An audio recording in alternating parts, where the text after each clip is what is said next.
2, 1, go.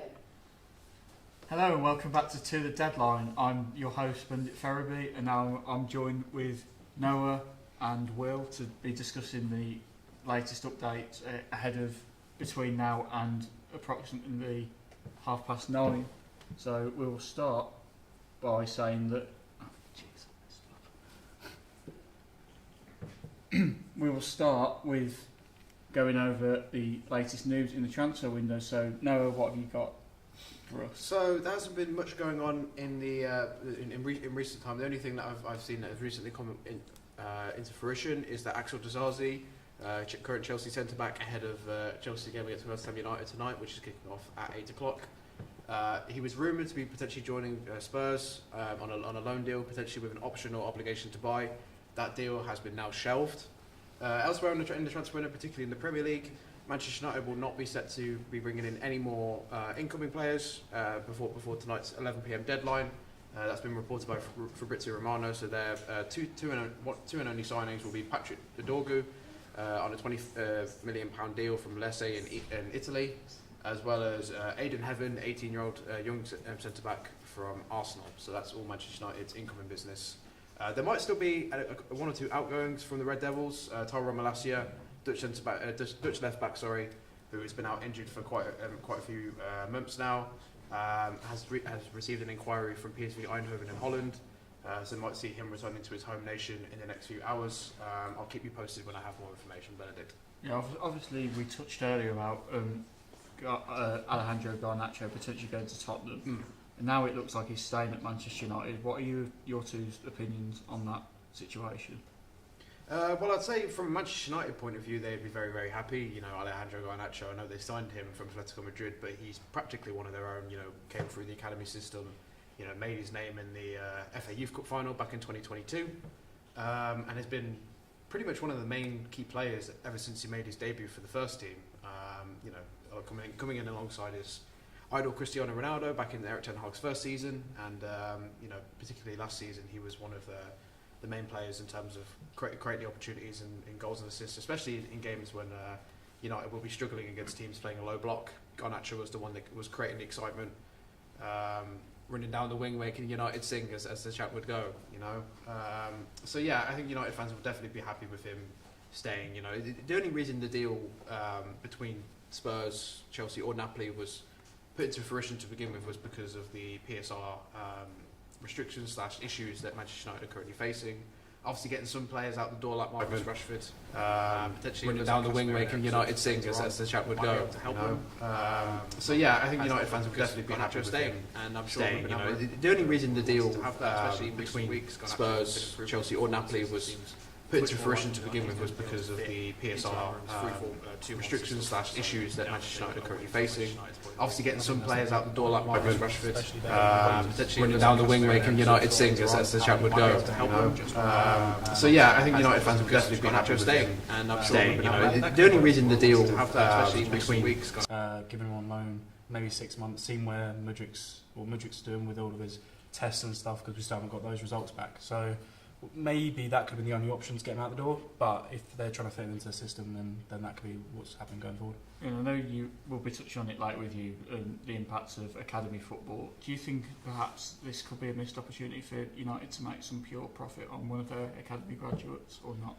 I think if you see the sort of scale of where Garnacho's performance has been going, we can see that he is actually improving season on season. So maybe they're kind of hedging their bets and hoping if you give it 1 or 2 more seasons, you get another 20 million and maybe even more out of it. So it could be one of those things where they're holding in for a little bit more money and then going to do the exact same thing that every other club's been doing.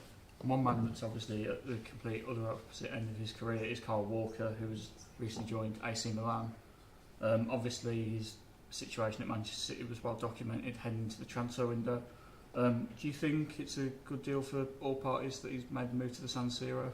Yeah, I would say so. Coming towards the tail end of your career, like Kyle Walker has been, obviously a player who blitzed both defences and attacks with his blistering pace, going up and down that right hand side of Man City for so many years. Obviously, he's had a brilliant career, winning multiple Premier League titles, winning a Champions League, multiple FA Cups and League Cups, captaining the side. I think there was no better time really to leave now. In recent months before the transfer happened to AC, he was really struggling in the Premier League to cope with the pace and physicality. You could see he was slowing down now. And Serie A football, still encourages a very technical side of the game, which obviously Kyle Walker has. He's still got that high football IQ, but is a much more slower pace, which I think will suit him greatly. And AC Milan have been desperately needing a new right back to come in. They were linked with Marcus Rashford, who has obviously gone on loan to Aston Villa, but they smartly decided to prioritise the position that they need the most, which is a right back. And I think, for all parties involved, good move. I think he made the statement himself when he said he's following in the footsteps of players like Beckham. He needs to make that step abroad. He can't just be retaining himself to the Premier League. He has to branch out and make that step forward in his career. And maybe that's what he's doing, just kind of getting abroad for that experience. Mm-hmm.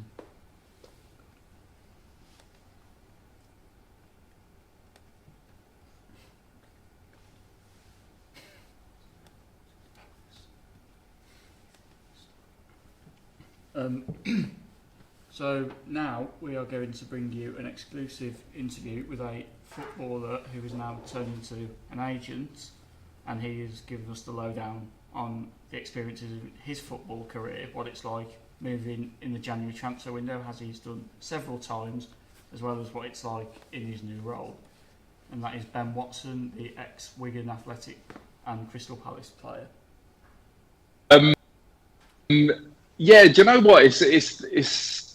I think I moved permanently 3 times.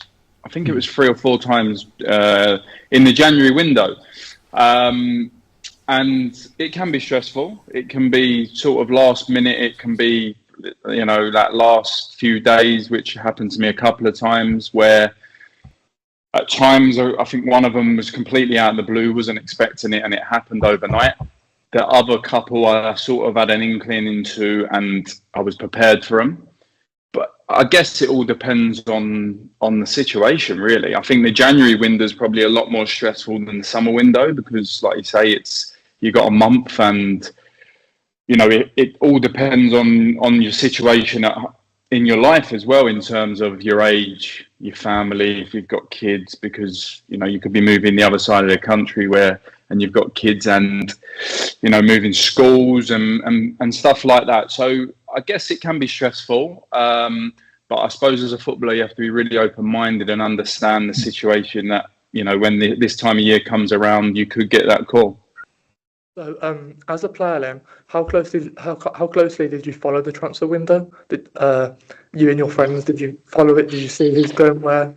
Do you know what? As a player, I switched off. I tried to switch off from it, really, and leave that side of things to the guys that represented me, my agent. I just try to concentrate on my football, leave him to do his job, and I do my job on the pitch. So ultimately, you do follow it. I think the last day of the window is always quite interesting. I suppose I watched a lot of that because it gets to that last day. You sort of know whether you're moving or not.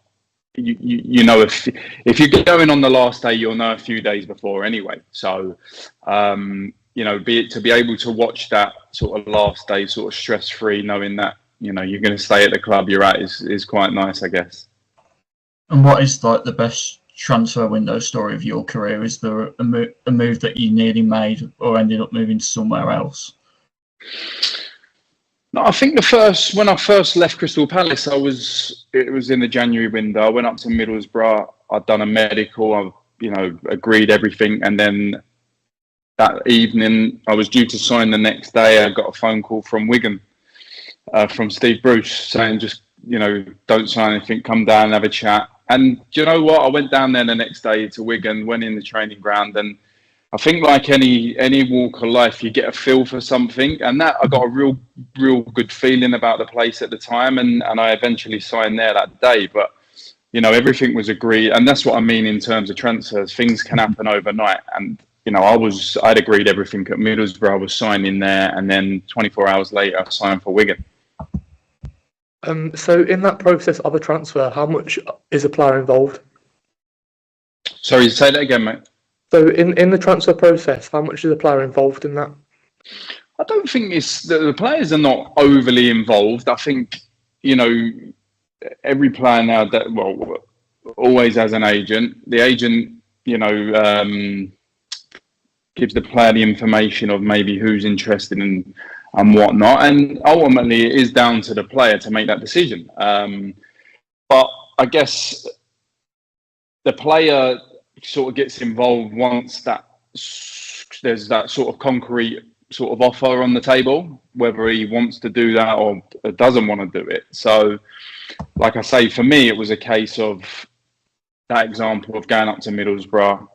Obviously, my agent done everything to get me up there, and then obviously gets a phone call from Steve Bruce. So, and then it's just, ultimately the player makes the final decision of what he wants to do. And how important is like a good agent in influencing the player's like potential career path? It's a good question. Yeah, I think it is important. I think ultimately though, it's normally if the player's doing well on the football pitch, it sort of takes care of itself. But then it is obviously contacts and knowing people and speaking to people and speaking to the right people. But ultimately, it comes down to the player. Like if the player is performing and doing well, he's going to get a move, and if he isn't, then he isn't going to get the move that maybe he wants or maybe he expects to get. So, and then an agent can come into it. There's been deals over the years where agents have they've got that good pull, that good relationships with clubs, and been able to do stuff that way. But I think generally it comes down to the player. Like I think if the player's performing to a level, ultimately he will get a move. That moves on to the next question. What's been the biggest change in the way transfer deals work in the last 10 to 20 years, maybe? If there is any, I suppose when you talk about agents now nowadays is everyone has an agent. I think maybe many years ago, players sort of at times done their own deals and bits and pieces like that. So I'd say that's the biggest change in the industry is probably agents, yeah. And how much attention do agents give to like the active transfer rumours, especially when some sources are more reliable than others at the moment? Can you repeat that, please, Benedict? Yeah. How much attention do agents tend to give to the rumours that are flying around, especially when some of the sources are obviously a lot more reliable? Yeah, I think this day and age is, with the social media and the way we live nowadays, is you can start a rumour anywhere. You could say something to someone and that sort of stuff's going to get back and that's going to get onto social media and this and that. So ultimately, there's forever rumours, and agents will do that. They'll link players or managers with certain clubs, but there's no truth in it. But it's just to get the player's name out there, to get a manager's name out there, to hopefully that someone does jump on them rumours and acts on it. But like I say, I think with social media now, it does happen a lot. Mm-hmm. So moving into your career as an agent quickly, what was the biggest learning curve from a player to an agent, do you think?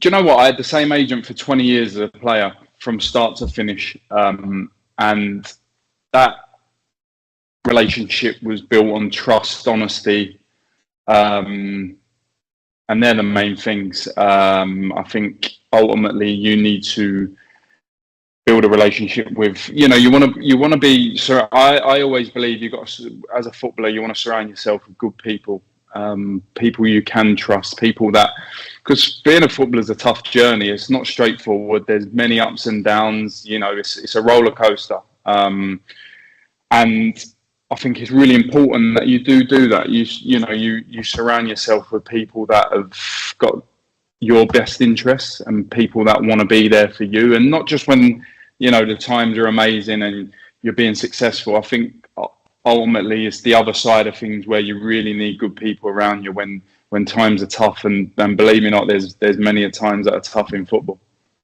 So obviously with deadline day, what is your plan on deadline day, and on the scale of 1 to 10, just how chaotic is it? Well, listen, I think for whatever reason, deadline day seems to bring out the most deals of whatever it like. You have the whole month to do something, and ultimately, deadline day is the day that everything gets done. Like, it's a big rush. I think, like you say, for a player, it can be. It's difficult because if you sort of know you're going to be moving and it hasn't happened all that window, you've got all that window to do it. But every club does the same thing. So every club's either trying to save money or waiting to get rid of players to bring players in. So it always seems a big rush, doesn't it? It's always, there's certain deals that don't get done because of the time and stuff like that, or certain deals that do get done because of they've been extended and stuff. So it is chaotic. It is it's hectic for, I guess, everyone involved. So, but ultimately, I think as an agent, as a player, you don't want to get to them last few hours and them deals are not done. You want to get it done before that, and I suppose you want to have your feet up on deadline day and enjoy watching it. Go on. I can't read your. So I'm just going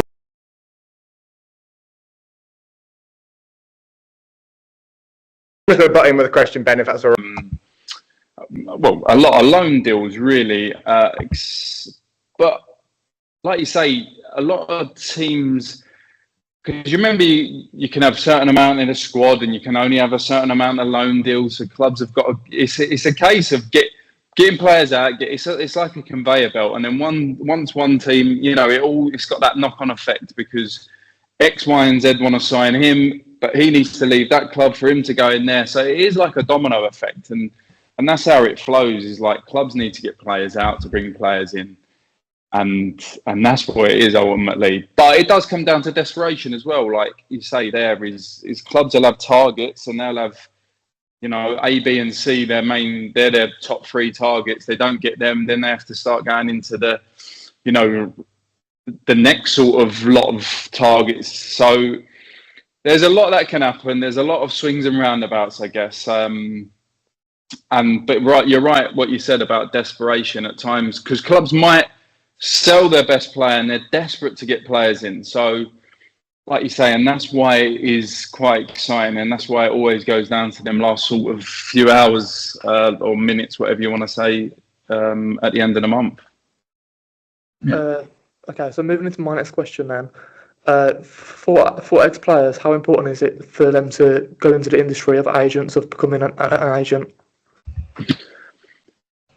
Yeah, I would say, because football is a sport that no matter who you are in the world, everyone loves football, right? And everyone has an opinion on football. You may never have played football, you don't understand football, but you all watch football and you'll have an opinion, whether that's criticising someone or whatever it may be. And that's why I've gone into this side of things, because I love the thought of helping, especially the younger players. I think the youngsters in this game and parents is educating them, because, like I say, everyone's got an opinion. No matter how much you know about football, it's the one industry that everyone has an opinion. But like I said earlier on, it's a long journey. It's a tough journey. There's many ups and downs. It's not straight. And my son plays. My son's at Chelsea Academy. They bought him in the summer from Crystal Palace. So I've sort of been through that journey with him in terms of moving at the age of 14, and it's not easy, and it's tough for these kids. But I understand the industry, and I understand that football is tough, and a lot of these kids, I suppose nowadays, think, and parents, when you're in an academy, it's straightforward. You're in the under 15s, you're going to be 16s, 17s, 18s, 21s, first team, but it doesn't work like that. So that's where I'm trying to come into it, and that's where I feel I can, benefit a lot in terms of the youth of today is educating them on the journey ahead. Are you your son's agent then? My son's too young to have an agent. He's too Okay. young. Okay. So, My bad. So just one final question for me. Obviously, January is known as like the difference maker window for many teams. Who was like the player for when you played at your various clubs? Which one of those players had the biggest impact as a January signing? oh, good question. Good question. I'd like to say myself. No, but it's a really good question. When I was signed for Wigan, I signed at the same time as a guy called Charles Nzogby. I don't know if you remember Charles, left winger, right winger, left footed, French international. He signed from Newcastle on literally the same day that I signed for Wigan. And to this day, people ask me who the best player is I've played with in my career, and he's my answer. He was fantastic. I can't speak highly enough of him as a player. But if you look at his career and you look after Wigan, he went to Aston Villa, and then after Aston Villa, I think he retired when he was 29. If you'd have said to me Charles Nzogby would retire from football at 29, I would have been like, no chance. But again, that goes back to earlier's question about the journey and how hard it is. Like he was when I played with him at Wigan, he was dynamite. He come in, he hit the ground running. He was a talented boy. So that would probably be my answer. 10, 9, I'm all out of questions. Thank you. Oh, right. Yeah, thank you for this interview. I really appreciate it, Ben. Thank you for your time. Thanks so much No for your time. problem. So it was great to catch up there with Ben Watson, and we wish him and his clients the best for the rest of the season. Now on to some breaking news from Newcastle United, is that Lloyd Kelly has completed a loan move from Newcastle to Juventus. Now, if you could tell us more about that, please. Yeah, so the youngster has been signed by the Italian Giants on loan for a €3 million loan fee plus a €14 million buyout obligation plus potential €5 million in add-ons. He's potentially going to be signing a 4-year deal if that obligation becomes active. I believe it's the first ever player from Newcastle to have signed for an Italian club in their history. Obviously, I mean, it was early last season that they signed an Italian player, Sandro Tonali, for a record fee. So a really big deal for Lloyd Kelly. Quite a surprise one, and surprisingly going from a black and white team in the Premier League to a black and white team in the Italian Serie A. But best of luck to him. And now moving on to another Englishman, the next of our hot five, we're going to be discussing Ollie Watkins of Aston Villa. But before we do that, some more breaking news concerning the villains is that Axel Disasi looks like he's on his way to Villa Park from Chelsea on loan. Will, as a Chelsea fan, first get your thoughts on the deal. I think in recent weeks, obviously he hasn't been in the squad, and the weeks he has been in the squad this season, he hasn't been performing the way we want him to. So we have the better options in the squad, but it was just getting him out the door really at this point. He never really made it into our team properly, never really felt comfortable, and just really wasn't the player we were looking for, and that happens sometimes in football. And no, obviously Villa's defensive woes recently have been well documented. They've had a lot of injuries with likes of Tyrone Mings and Matty Cash, and obviously Ezri Konsa at times had to fill in at right back. Do you think this is a necessity that they've managed to fill in? Yeah, absolutely. I mean, they've done some brilliant business this window, despite losing players like John Duran. Obviously, Marcus Rashford on loan will be a serious bolster to their attack. They've added Donyell Marlon permanently. Marcus Asensio, who's just come in on loan on deadline day as well. You've got some really good talent and creativity going forward. But yeah, there's been some serious issues, particularly with injuries at the back. And I think Axel Disasi, maybe not the ideal choice, but someone who has some experience. Has played for Chelsea, top European club, has played for Monaco in France. Big physical defender. I think that will add something different in opposed to the more technical players that Unai Emery seemed to prioritise. And it's a big deal. Obviously they had some competition from Tottenham, who were offering pretty much the same kind of structured deal that Aston Villa offered. Obviously, Chelsea were a little bit hesitant to do so, but Disasi he chose Villa over Tottenham, and at the end of the day, to have a lone player wanting your club over another shows some real positivity. And I think again, with Villa going forward, still in the FA Cup, still in the Champions League, wanted to have a real good run in that. Obviously, winning the competition many years ago.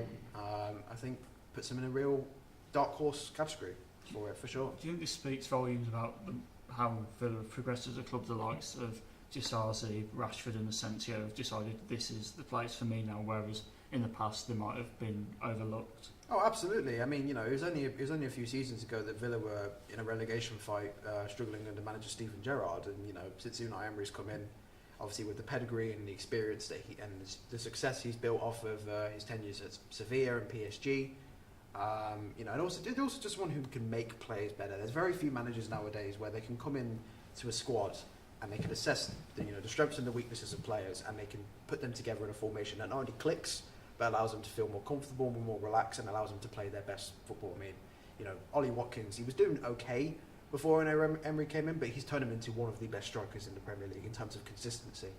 And I'm sure with especially with some of the loan players that are coming in, such as Zazi and Rashford and Asensio, there's going to be some real competition for places, which is always good and healthy in a squad, especially for an ambitious club like Villa, which is where they have transformed nowadays. And I think Zazi will be a really good fit for them.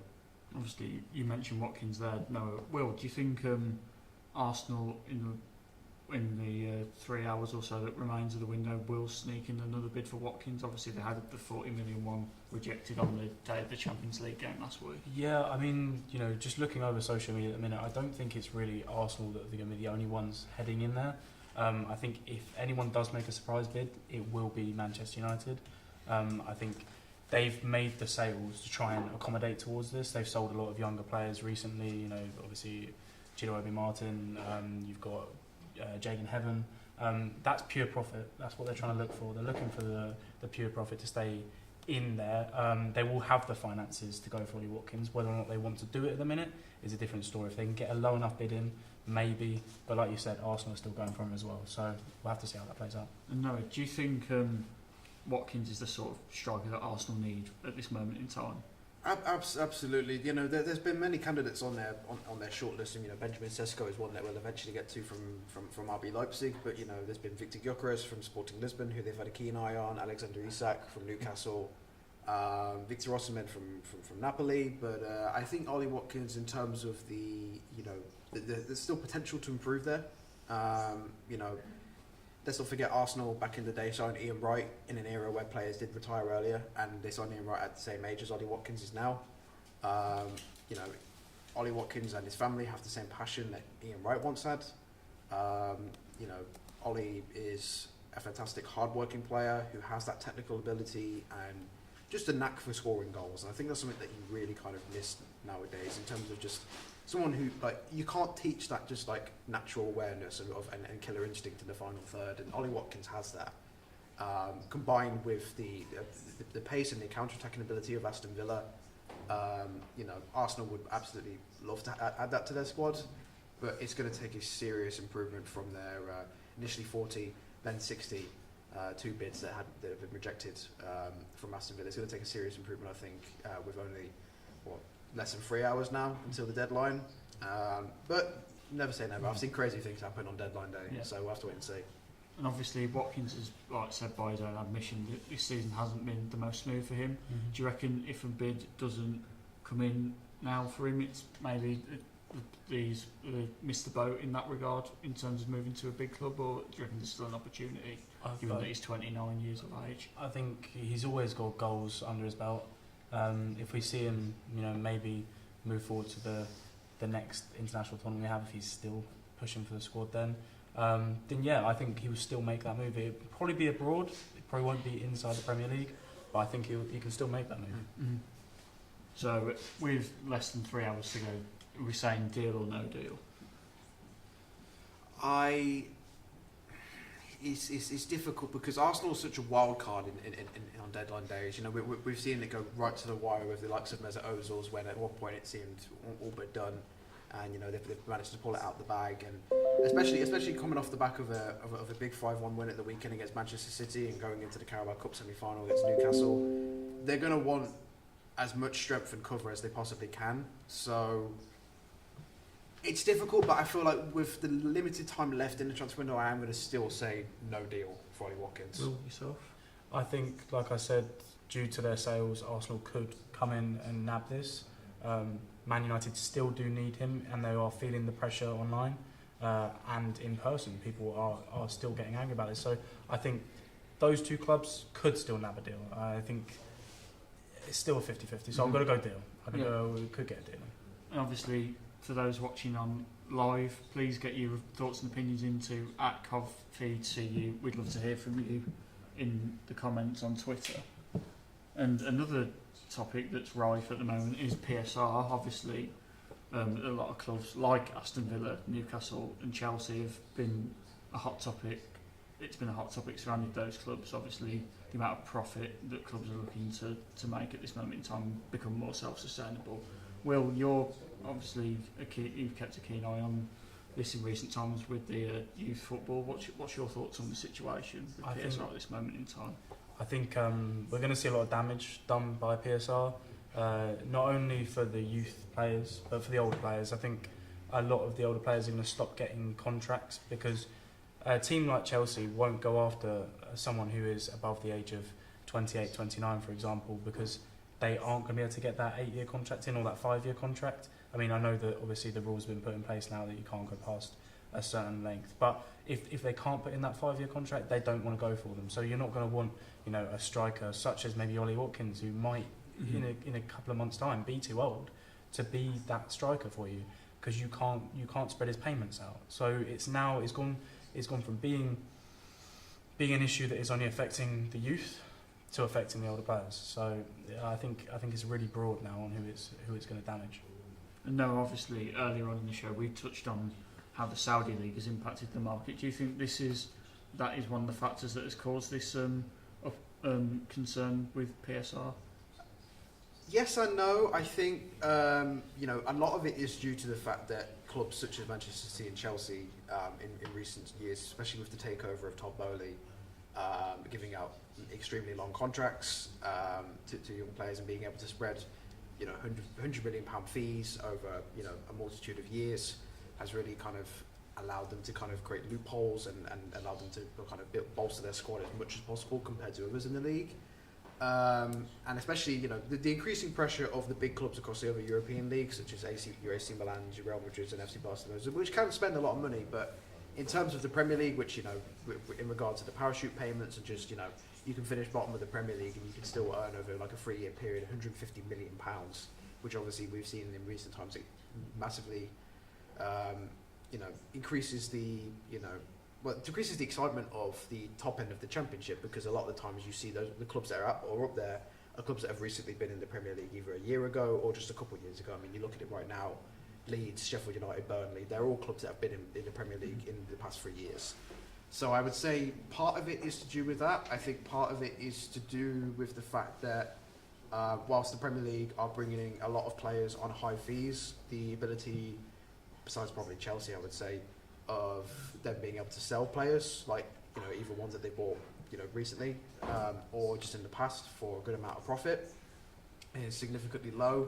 My only concern with PSR, which links back to obviously the academy angle, is the fact that the thing that massively is impacting clubs and forcing clubs to sell their academy players. You look at Man City with Cole Palmer. You look at I know it's not really likely to happen anymore, but Alejandro Garnacho, the pressure that was growing from Manchester United to potentially sell him in this window. Everton with Anthony Gordon. There's been many cases of clubs who have sold really talented players from their academies who the fans would have loved to see progress and be one of their own homegrown stars, but because they need to balance the books and because selling a player from the academy counts as pure profit, they felt like they have no other choice, and it's kind of led to a bit of disrupting no harmony between the development of academy players actually thinking and believing they can get into the squad, and it's nothing to do with their own lack of ability or not working hard enough. It's purely down to the financial implications of PSR itself. I think one thing we are going to see though that is a positive out of PSR and FFP is that the spread of payments is going to really help the lower down teams. You're going to be getting, say, your Brightons, etc. They'll produce a lot of younger players. They'll put some money into their youth and their academy, and what it will do is it will bring these short payments over the space of years. So you sold 5 players at 80 million, 20 million a year, whatever. you're getting that money in every year. So it's not just from the fans that you're getting the money from. You're not getting it just from instant sales. You're going to be getting money coming in over the space of years, and you can build that up if you have a good enough academy. So I think it will cause more money to go down the football pyramid, and that could be a big positive.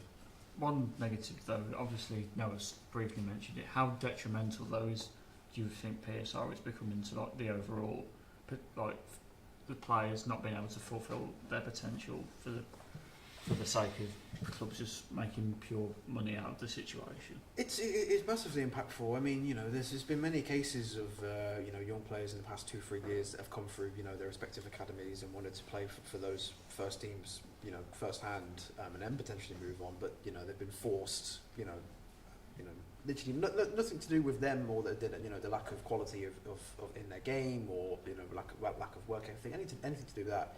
It's purely to do with the fact that the incentive of selling a player from your academy to count as pure profit and to allow you to balance and you know, be in accordance with PSR regulations just doesn't sit right with me. I've always found that, you know, it's much more rewarding as a supporter of a football club to see someone who's come from your own you know, academy or training company, whether it's from Carrington for Manchester United, Hale End for Arsenal, etc., etc.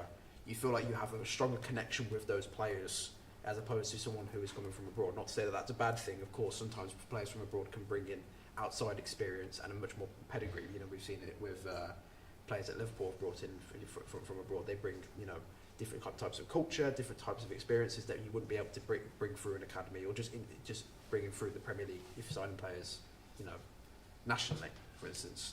So yeah, it is a little bit of a concern. I would like to see a little bit more restrictions on academy players counted as pure profit, just so that it doesn't become an immediate way out for clubs to just say, oh, you know, if we're struggling financially and we need to make some quick cash, let me just look at the best player that's doing well in the academy and see if we can sell him for that, and then that will count as pure profit. Now allow us to balance, but it just doesn't. It's, in my opinion, anti-football. That's the best way I could describe it. I think another way you can look at it is looking at the contracts. What's going to happen is you'll get a younger player coming through the academy. They won't actually get to play for the club that they are in the academy of, and therefore your wages are going to be lower, which means they're going to get that first contract, turn 16, turn 17, you're sold abroad, you're playing for Real Betis, and I don't know, you're on a really, really low wage. Whereas if you spent a few years playing for your team that you've already been playing for, your academy team, you can get into the first team, you can spend a couple of years bolstering your wages, then go abroad, have a higher wage bill, but you're getting put on an 8-year contract abroad. So you can't get those wages that you were going to get if you came up through the academy properly. So that needs to be changed as well. Moving on from that, we're going to now take a bit of a trip down memory lane and look at some of the worst January deals in history. Noah, any particular ones that stand out in your mind? Where to start with this one, shall we? In terms of, you know, my club, first time that I can think of, Manchester United, you know, we've had some very, very last minute panic buys in this window, either on loan or permanently. One that sticks to mind has to be Wout Weghorst. Wasn't anything to do with his lack of work ethic or his passion for the club. I think he was one of the few players in recent times that actually truly seem to care and have a connection with the fan base, but technically wasn't good enough. I mean, he scored, I believe 2 goals in about 26 appearances. He was having to do all of the dirty work, and the pressure that season was put on entirely on Marcus Rashford's shoulders.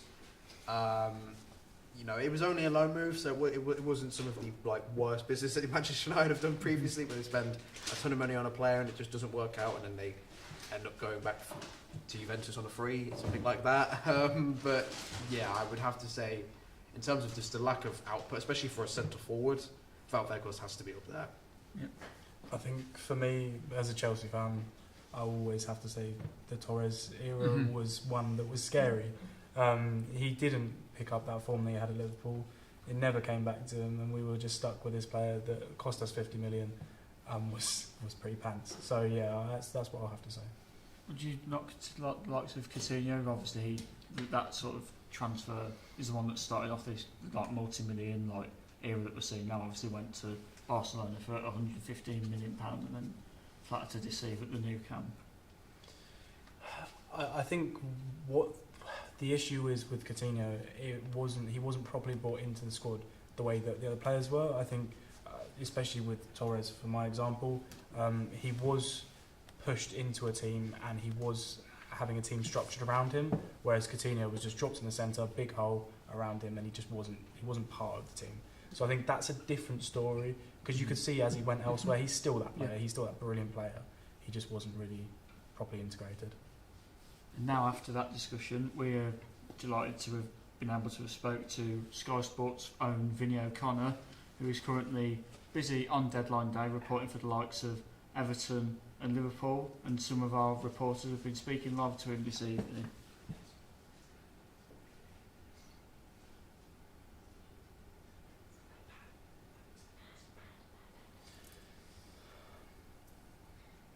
I think Vinny O'Connor, his experience covering Everton and Liverpool in the Merseyside is something that's been really exciting. It's been a massive exclusive. One of the Sky Sports news reporters.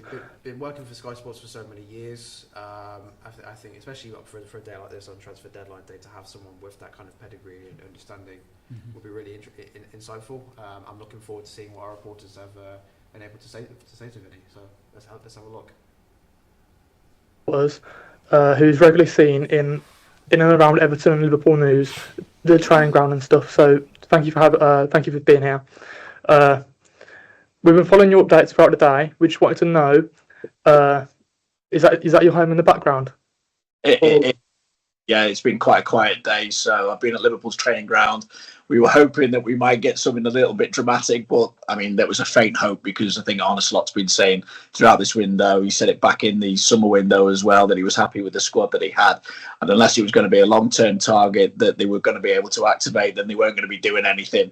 So it ended up being the only real kind of action that we had was the news that Jadon Danns is going to do a loan deal to Sunderland. Obviously, his long-term future will still be with Liverpool, but he'll get him some decent first team experience on a more regular basis than he's got, because when he has come into the first team at Liverpool, obviously he's come in to great effect. But overall, disappointingly, it's been a pretty quiet deadline day for me so far anyway. Oh wow, so what time did you start today, and were you expecting it to be a quiet one today? Yeah, we were expecting it to be quiet, but you still started early, because you're putting in calls to agents, putting in calls to clubs just to see if there's anything doing. Even if it's not going to be happening at Liverpool, there's a chance you might get a sniff of the story elsewhere as well, be it Everton. Obviously, I cover Everton as well, although we had Anton Tolloy, Everton's training ground, Finch Farm today.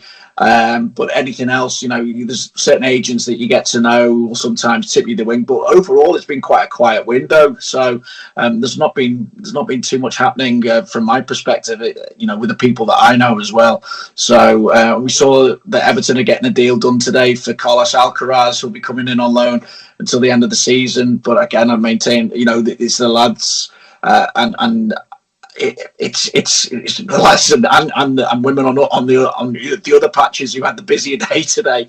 You're looking at Spurs and obviously Tell potentially getting that deal over the line. That's made that pretty interesting down there. Exactly what's been going on. I know Ellie Roper's down there at the moment, so. It's up here. I know United have been doing a bit of stuff, so Melissa Reddy's got a fair bit to do as well. Unfortunately, on my patch, it's been relatively quiet. So me and Anton haven't had too much, albeit Anton has got obviously the Carlos Alcaraz story as well. Yeah. So, what's been your personal highlight of the deadline day? Going back years, I did Liverpool in 2011, so going back quite a bit. But it was the day when Fernando Torres left Liverpool, and Liverpool got in Luis Suarez and Andy Carroll, and both had varied degrees of success, but we all know how impressive Luis Suarez was throughout his time at Liverpool. So that was dramatic as well. There was a bit of drama outside because Liverpool fans were unhappy as well that Fernando Torres was leaving. There's been a few at Everton as well going right to the wire. I remember Marouane Fellaini, of course, as well. That surfaced, I think, about 3 hours after the deadline had closed, and we're trying to wonder how Everton had got that one over the line. There was another one where Everton had a player and sent a a private jet for a player to get on, and then the player didn't turn up, and he had the chairman ringing me saying he couldn't believe that this deal wasn't going to happen. So there's been all kinds of dramas, but yeah, I think going back to 2011, because it was just then, in some ways, deadline day at Sky Sports News was still a little bit in its infancy, but that sort of kind of rammed home how dramatic it could be, and it kind of grew again from there. So in these instances, how much is it a case of watching your colleagues breaking the news and following the market? How does that work outside the training ground?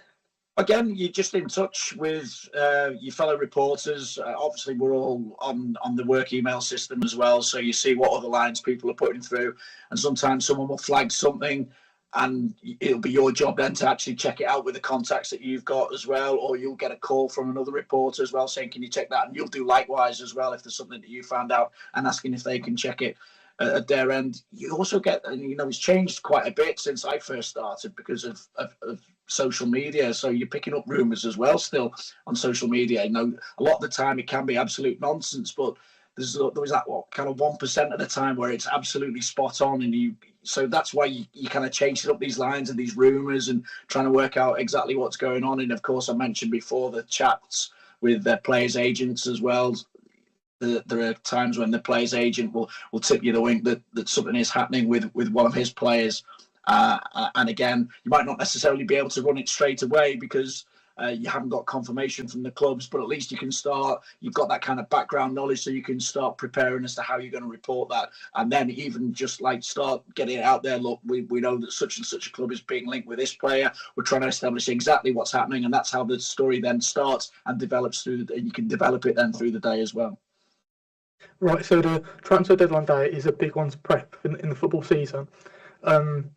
How did you get ready? How much prep did you have to do? How much research did you have to do in preparation for it? Well, again, it's just checking what news lines there are out there, what kind of links there are with clubs and players, and seeing what kind of background information you can get on that. It always makes sense to do your homework on potential signings as well, in terms of if you know that a player is potentially going to be arriving at the club that you're covering, then it's good to get the background information on that player, exactly where he plays, what are his strengths, what potentially could he bring to the football club, how will he fit into the system that football club plays as well. So it's all relatively straightforward. In some ways, it's the kind of prep that you do ahead of commentating or reporting on a game as well. Looking at formations, looking where certain players fit in, looking at how much influence they've had on their particular side, or why they haven't been playing necessarily, and why they're looking for a move away as well. I know, the reporters will be looking at the Tell story today, for instance. We'll be looking at that. Carlos Alcaraz is someone that we've been looking at as well from an Everton perspective to see exactly where he'll fit into the system, what are his strengths as well. And obviously he spent a bit of time at Southampton, so we know he's got that potential again to slot into the English Premier League once again. So yeah, it's just that kind of background information that will help enhance your reporting on the day, as well as keeping across what the fans are thinking and trying to reflect some of the fans' mood as well. In years gone by, it was possibly a little bit easier to reflect the fans' moods because we had almost like a live audience behind us when we were out at the training grounds with the fans and that. But we don't have that anymore. But through social media, we can get an idea as to what the fans are thinking as well, and it obviously makes sense to report that perspective as well. Yeah. So what's your base like at Liverpool? We've seen all sorts happen to presenters over the years. People have gotten a bit carried away. So what's the closest you've come? It goes back to 2011 actually, and I think it was from that point that we moved. Well, certainly at Liverpool, we moved inside the training ground to report on deadline day, and there was a few things going on. Some of it was all good-natured, and then there was a little bit that kind of overstepped the mark, and there was a burning of a Torres shirt at one point as well, which I can remember, and it just got a little bit out of hand. So a decision was taken just to just as much as anything, so you're not getting swearing coming across on air, because obviously, Ofcom, when you're putting yourself at risk of swear words getting across on TV, then Ofcom can clamp down, and if you're not taking necessary precautions, or are seen to not be taking the necessary precautions as well to avoid that kind of situation. So that was probably the worst example that I had, and generally it was only a few kind of spoilt it. It was, the majority were there to find out exactly what was going on and get involved in the drama of deadline day, if you like. So yeah, it's a shame in some ways that we've lost that aspect of it, but at the same time, it's easier to report without a crowd behind you than it was with them. Right, so what have you made of the transfer window generally? What transfers excited you the most, or has it been a busier one than usual? Do you think? I'm not too, yeah. I think it's been pretty quiet, really. I think Tal excites me going to Spurs. I know it's only a loan, but it'd be interesting to see exactly what he can produce in the Premier League. I know that he's got a good affinity with Bayern Munich, and ultimately you get the impression that he wants to go back to Bayern and establish himself there. But if he's got that motivation, then it'll be interesting in exactly what he can produce from Spurs, and whether ultimately he would then end up being in the Premier League long term. I think Alcaraz at Everton is quite an interesting one, purely because it's on my patch, and purely because Everton under David Moyes are a very different side already, with just 4 games into his second spell there. So I think that's interesting.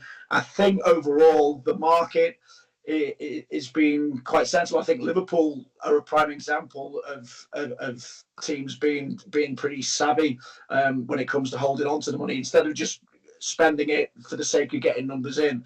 Liverpool have assessed the situation. They can't activate their long-term targets. Now they've got a good, you would imagine, pot of cash to redevelop that squad in the reinvigorate that squad in the summer, because obviously they've got 3 big players out of contract as it stands. If one or all or 2 of them don't sign those new contracts, then there will be an element of needing to rebuild in the summer as well. So it makes sense for Liverpool to just hold on to their money for now, as they couldn't activate a long-term target, and then just see where they're at in the summer and exactly what they need to do. So I also think that the PSR regulations have kind of impacted the market as well, because teams are obviously pretty worried about incurring penalties, as we've seen the likes of Everton, Nottingham Forest over the last couple of years, and the problems that's caused for them as well. So that's kind of impacted it, and teams have had to be more sensible with their wheeling and dealing, and so yeah, I think that's why January market has been a pretty difficult one. All the managers tell us it's been a difficult one, and maybe why we've not seen massive amounts of business anyway. It's so interesting how you've mentioned PSR has had an impact. Would love to hear more about how it has an impact. Yeah, it's just obviously clubs having to watch the spending and making sure they don't breach the PSR the PSR thresholds that each individual club has.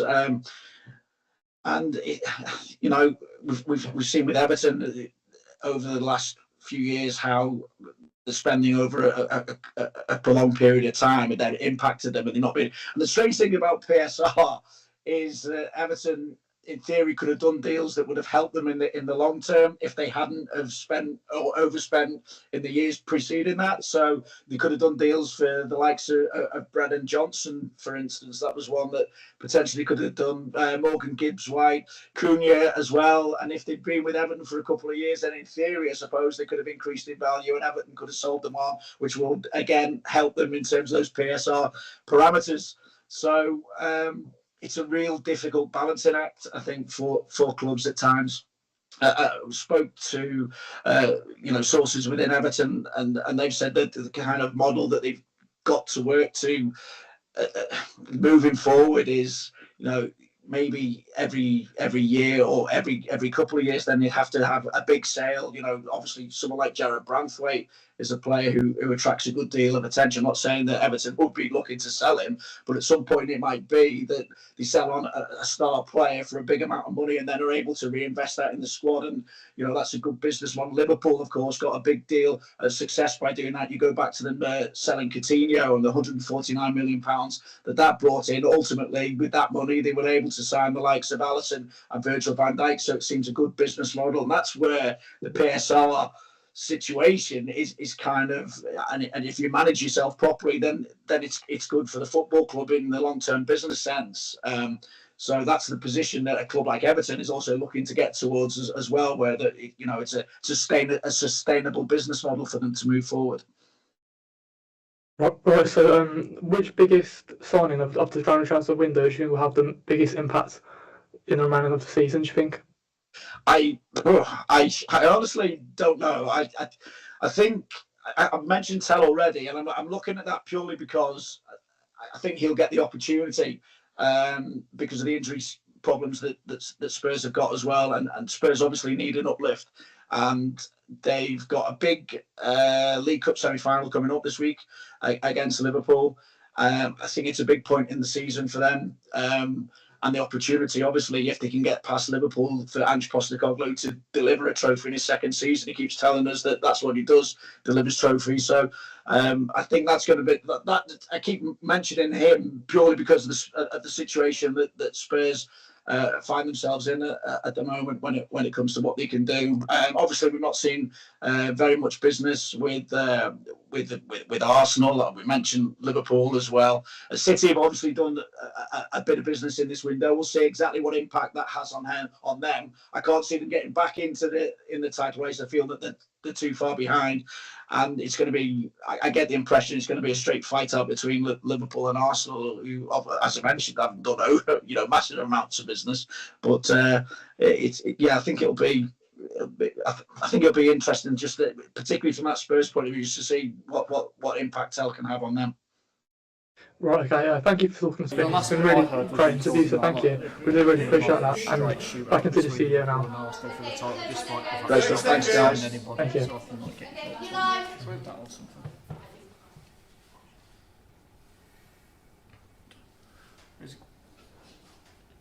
So great to hear from Vinny O'Connor there. Obviously, he thinks that it's going to be a straight shootout between Arsenal and Liverpool for the league title. Obviously, neither side have done a massive amount of business, if any at all. But who do you think, after this transfer window, obviously, I've just said it's been little activity from either side, who do you think is going to come out on top in the title race? Judging on the run of games that both teams have, I would say Arsenal have the more difficult running out of the two. Combined with the fact that obviously Liverpool's lead is already significant, they've already got a 9-point lead. They've got a game in hand. They obviously play Everton away at Goodison Park on Wednesday. Not an easy game. David Moyes has come in and done a pretty good job recently, so they could sneak a 1-0 win there, and then put the title race a little bit back on. But I just can't see it. I think if the second game that Arsenal and Liverpool have to play against each other was closer, which is scheduled at Anfield for, I believe, the 10th of May, or in the middle of May anyway. So I feel like that game could be more a tie that sees Liverpool win the league on that day against their competitors Arsenal, to be honest with you. So I'm going to say Liverpool for the title this year.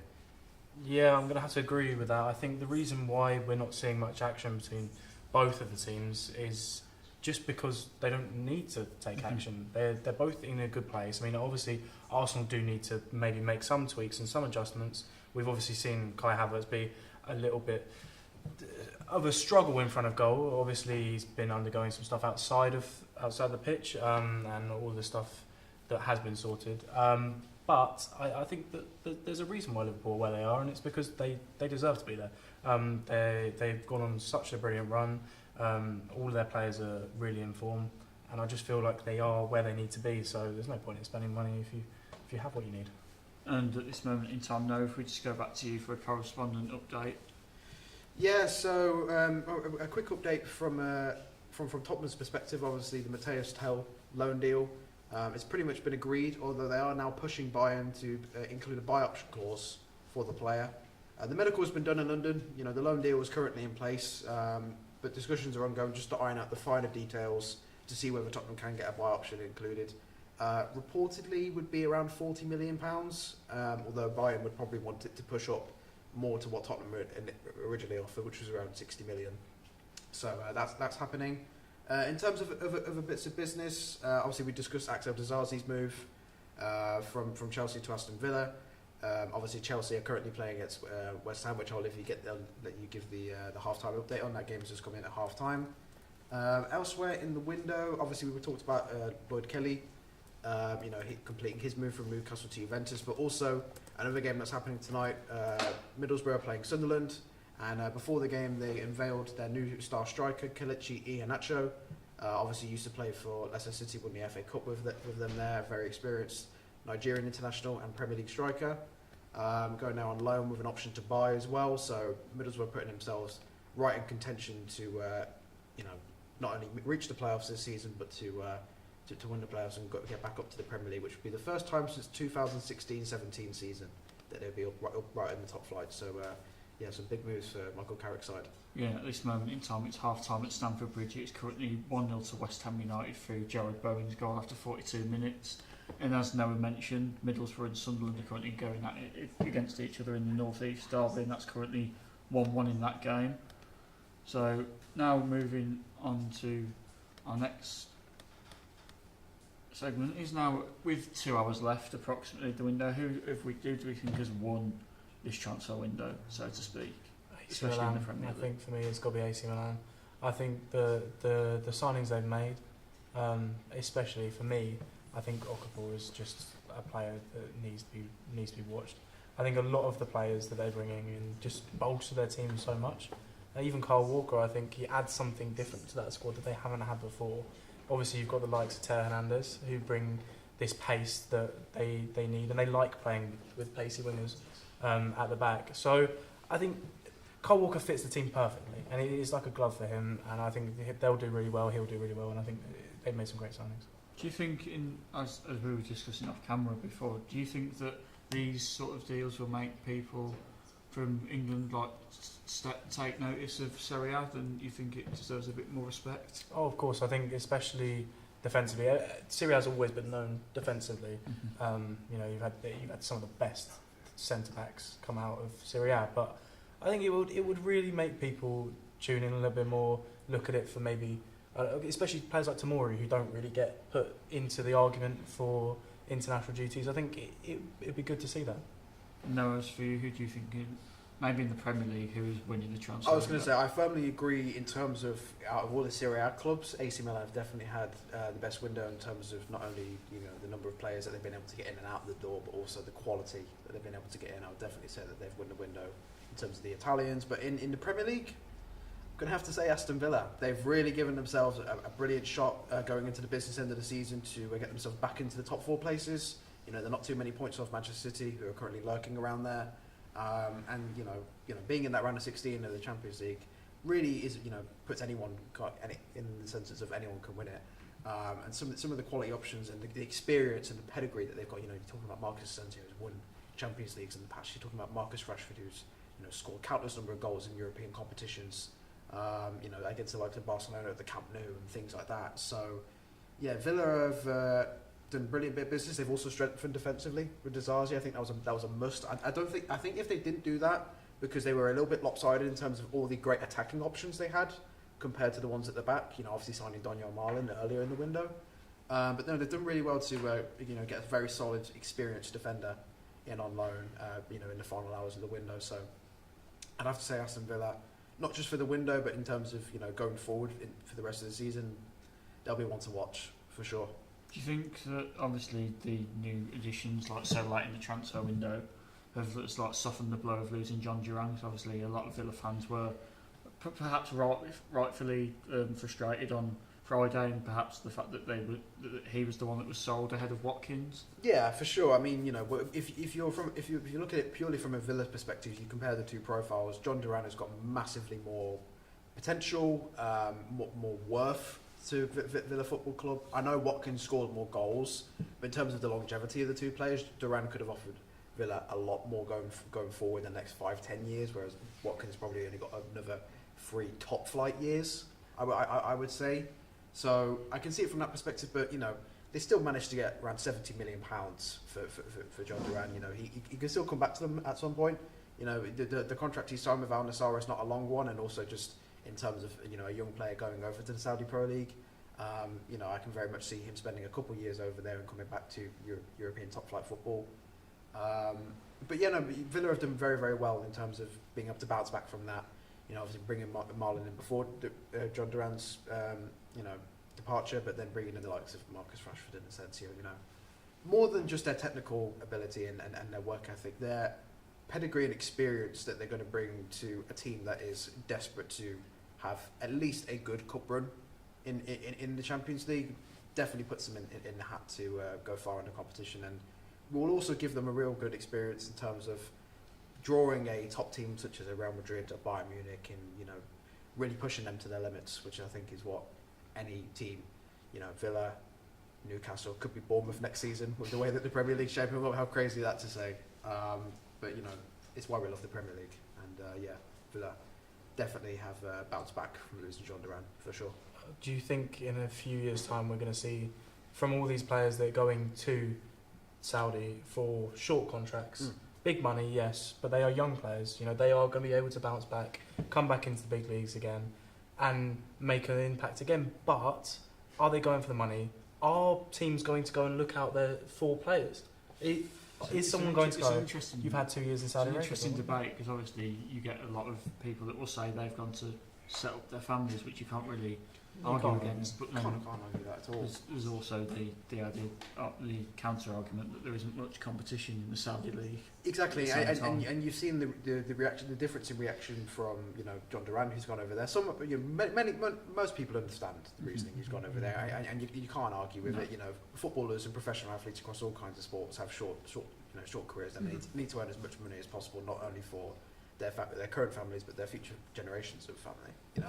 So I firmly respect and admire the decision from John. I mean, it's still a decent enough league. There are some good players in there, and they are very ambitious in terms of wanting to build that league into being a marketable TV attraction that can push the boundary and potentially secure 1 or 2 spots in the Champions League. I mean, it would take some doing, but it's what they wanted to try and do. So signing players like Duran only pushes that profile and that ambition forward.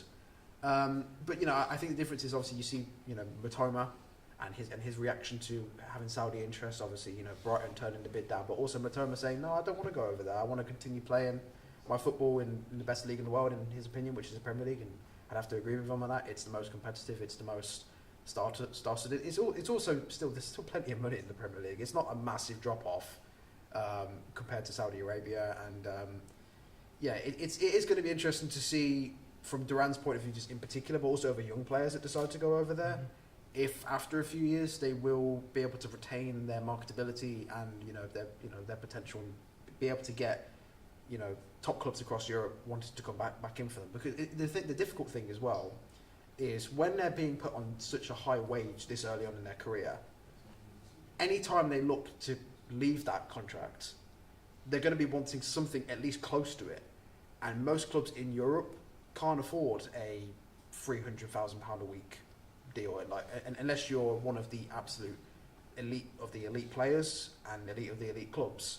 So Duran's got a lot of work to do to try and convince a Real Madrid, a Barcelona, an AC Milan, a PSG, etc., that he is going to be one of those players in a couple of years' time. I think they need tournament football. I think the league isn't sustainable on its own because you aren't going to have people coming back in for those players.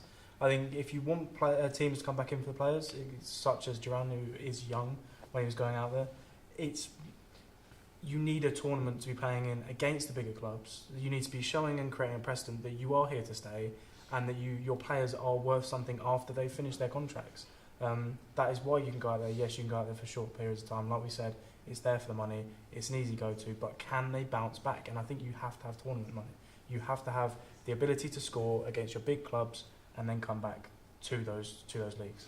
Obviously, just before the interview with Vinny O'Connor, we discussed some of the worst January deals in history, and we've obviously spoken at length at times about some of our the deals in the last 20 years. Do you think the way this window has sort of panned out just further echoes how football and the transfer window has become more of a business?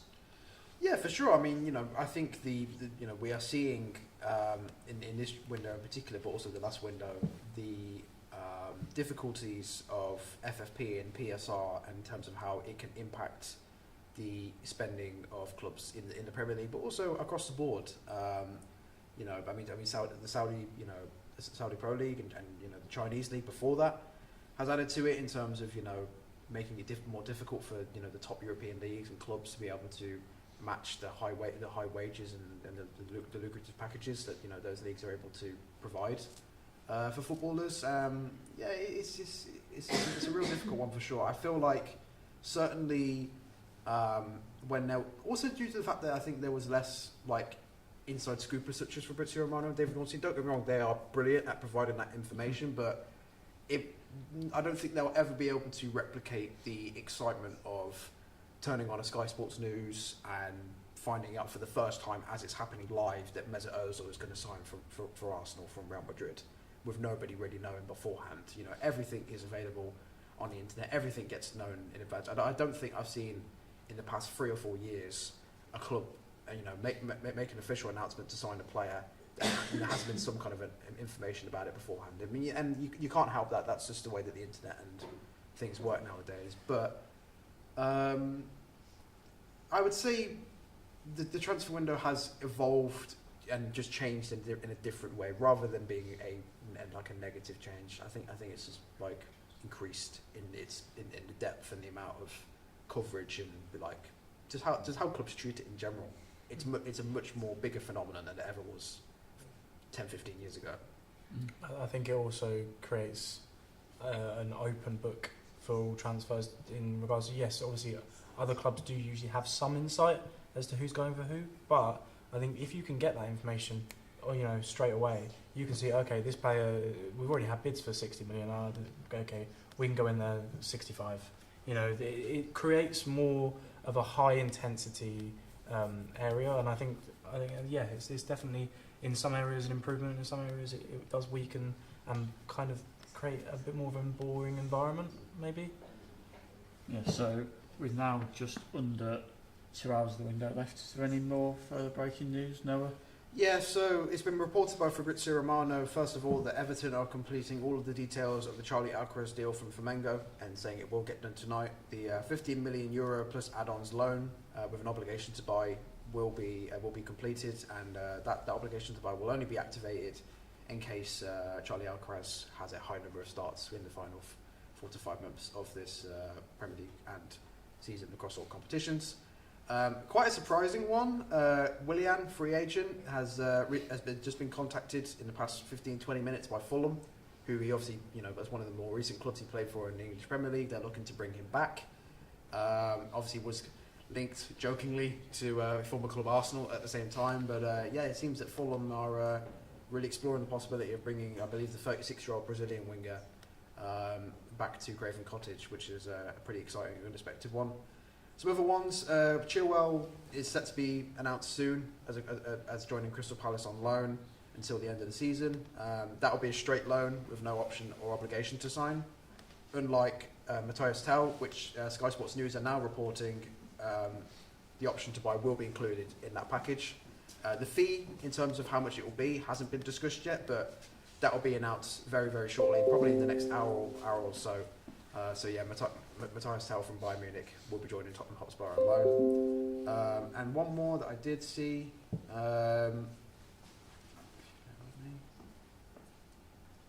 Teenager Akamea returns to Watford, Vicarage Road for an undisclosed fee. 19-year-old defender left the Hornets to join Chelsea's academy in 2022.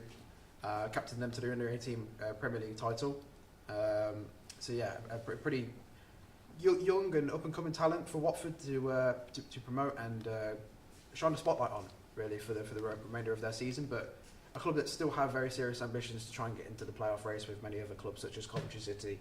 Akamea returns to Watford. And just some further breaking news in the EFL, we've seen that Burnley centre back Maxime Esteve was the subject of a late deadline day bid from Tottenham Hotspur that is said to be wide of the mark, whilst Watford have submitted a late loan bid for Fulham's Marshall Goddo, according to Football League World. Obviously, I feel like some of the clubs in the market today we've not really touched upon as much. You mentioned Everton there going in for Charlie Alcaraz. Obviously, he's a player that is familiar to the Premier League through his time at Southampton. He's obviously been at Juventus. Everton have obviously been flying under David Moyes since his reappointment. And do you think that adds just a bit more creative flair in their recent upward trajectory? Yeah, I mean, it's been surprising, I would say, from an Everton point of view, the amount of goals that they've been scoring since David Moyes has come in. Obviously, they've brought in no players since his arrival, but, the likes of Beto, for instance, who was under high scrutiny from, not only, just general critics and pundits across the board, but also Everton's own fans, He was one of the top names to potentially find a new suitor, maybe go back to Italy. Obviously, Everton spent quite a bit of money on him a few seasons ago to sign him from Udinese. But no, he seems to really be relishing the more physical counter-attacking style and more structured approach, I would say, that David Moyes has brought to Everton.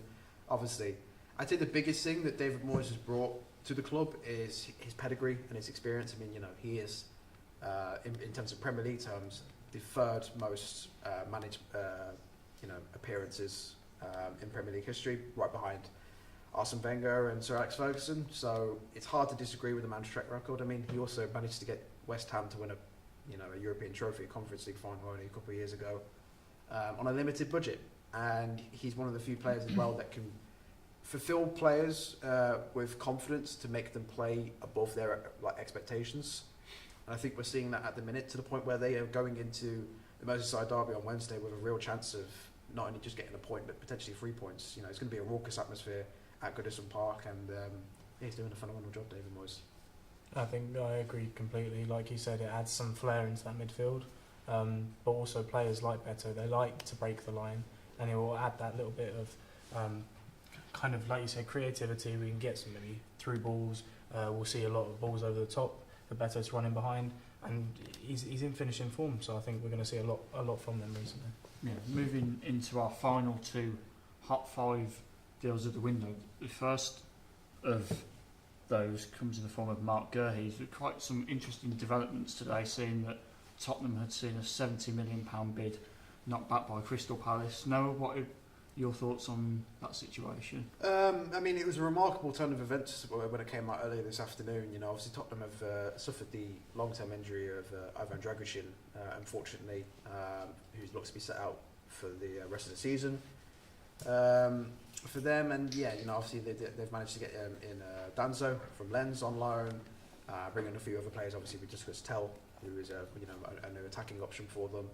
But they could do with another defender. I mean, the fact that one of their more consistent performances in recent months at centre back has been Archie Gray, who is not a centre back in the slightest. He is far more of a box to box midfielder, and obviously a young player who's been put right under the pressure there. In a struggling Tottenham Hotspur team, they need someone with some Premier League experience and pedigree, and I feel like Mark Gahey, would bring that to Tottenham. Had a phenomenal Euros campaign with England, great season with Crystal Palace last year. Slightly fallen off a little bit this year, but it's still pretty steady, a steady performer for them. But yeah, very, very interesting decision to see Crystal Palace reject £70 million. I know it's kind of it is a rival to them this season. Tottenham obviously, below Crystal Palace in terms of the current Premier League standings, but they've made some big decisions in terms of turning down high bids, and they've lived to regret it with the likes of Wilfried Zaha. So it'd be interesting to see if they end up doing the same with Mark Gahey. I think I'm going to agree with you on that one. I think once you have freed up Archie Gray, Tottenham's issues are gone. You have Mark Gahey come in, their defence is sorted in that sense. Like you said, Dragusin is out. We fill it in with Mark Gahey, and then Archie Gray's free to move around. I mean, he's a brilliant player, really young player, really exciting player. I think it really allows them to be a lot more creative and attacking. Yeah, we've seen Ange Postecoglou isn't the sort of manager to go away from his principles. Do you think Mark Gurhey, obviously, has got great ball playing ability, would have been the perfect addition in more ways than one, instead of just filling the gap, but is the one centre back that is suited to that style of play more than Yeah, others. he certainly wouldn't have been the type of centre back such as Danzo coming in, which is much more of a temporary solution to obviously a temporary issue for Tottenham Hotspur in terms of the injury crisis that they're currently undergoing. Mark Gahey is someone who is an all-round package in terms of a centre half. Has got that pace, has got that work ethic, that intensity that I think a lot of centre backs lack nowadays. And he's got age on his side, hasn't had too many long-term injuries. Obviously he's Premier League proven.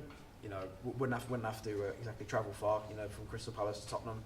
Being able to stay in London, I think sometimes that's an underrated factor. Moving to different countries and different language barriers, but also just different places in England itself. I think it would have been, and still could be, a serious bit of business. But the fact that Palace turned £70 million down, and obviously Tottenham have been very busy prioritising the likes of Tell and Danzo on loan. I don't know if they're going to come back in for him, going to be honest, but still could happen. Yeah, and from Gurhey's point of view, do you think he would be fancying a move to Tottenham at this moment in time? Obviously, they are a much bigger club, no disrespect to Crystal Palace, but given the two current predicaments of the two clubs, do you reckon he would have still fancied that move? I would say yes, purely from the perspective that at the end of the day, if you're a professional footballer, your main aim should be to win trophies, right? And I know obviously Tottenham haven't won trophies in a very long time, but they are one of the few teams currently that are still in all four cup competitions. I mean, obviously the Premier League, probably not. They're not going to win the Premier League, but they are in the Premier League. They're in a Carabao Cup semi-final. They're a goal up to good going into the second leg at Anfield, which will be later this week. Massive opportunity for them to get to the final and face either their North London rivals in Arsenal or Newcastle United. So they're still in that. Obviously, they're finishing the top 8 of the Europa League, so they're going to be in the round of 16 for that. Still in the FA Cup as well. So there's mass amounts of brilliant opportunities for Tottenham to finally get them some hands on silverware this season. And Ange Postecoglou, say what you want about him, but every single time he's gone into the second season as a manager with a club, obviously on a much smaller scale, but he's managed to win silverware. And that's all that Tottenham Hotspur want, that's all they would crave, and I think Gahey would bring that hunger and that desire that Tottenham Hotspur may need to get themselves over the line. So I think he'd relish the opportunity. I think there's one thing that people really overlook with an incoming transfer, and I think it's being internationally proven as well. It sounds very strange, but there's a lot of ingoings and outgoings in the Premier League. I think if you can rely on a player to come up against anyone from anywhere, we've seen that Mark Gahey can do it for England. He's been playing in every sort of competition from young. So we know he can, even after his tenure, if he does come to Spurs and he does, fulfil his contract, we can see him move abroad afterwards. That is such a flexible thing to have in a contract. Someone who is able to go abroad afterwards. And I think anyone would want Mark Gahey in their squad. Obviously, he was also linked heavily with Newcastle in the transfer window, and now this interest from Tottenham. Who do you think he would look at more in the summer if either of the two teams were to go back in for him, and what sort of fee do you think Palace would be willing to accept if 70 isn't enough? Well, I think in terms of if you look at the teams right now, Newcastle are in a far more stable position than Tottenham. I think that's a given. However, I feel that the financial position, obviously the attractiveness of living in London, the legacy of Tottenham Hotspur being a traditional top 6 club in the top flight, the opportunities that a lot of their players get in terms of playing for the national team. I know he's managed to do that for Crystal Palace already, but that's not always going to be a given.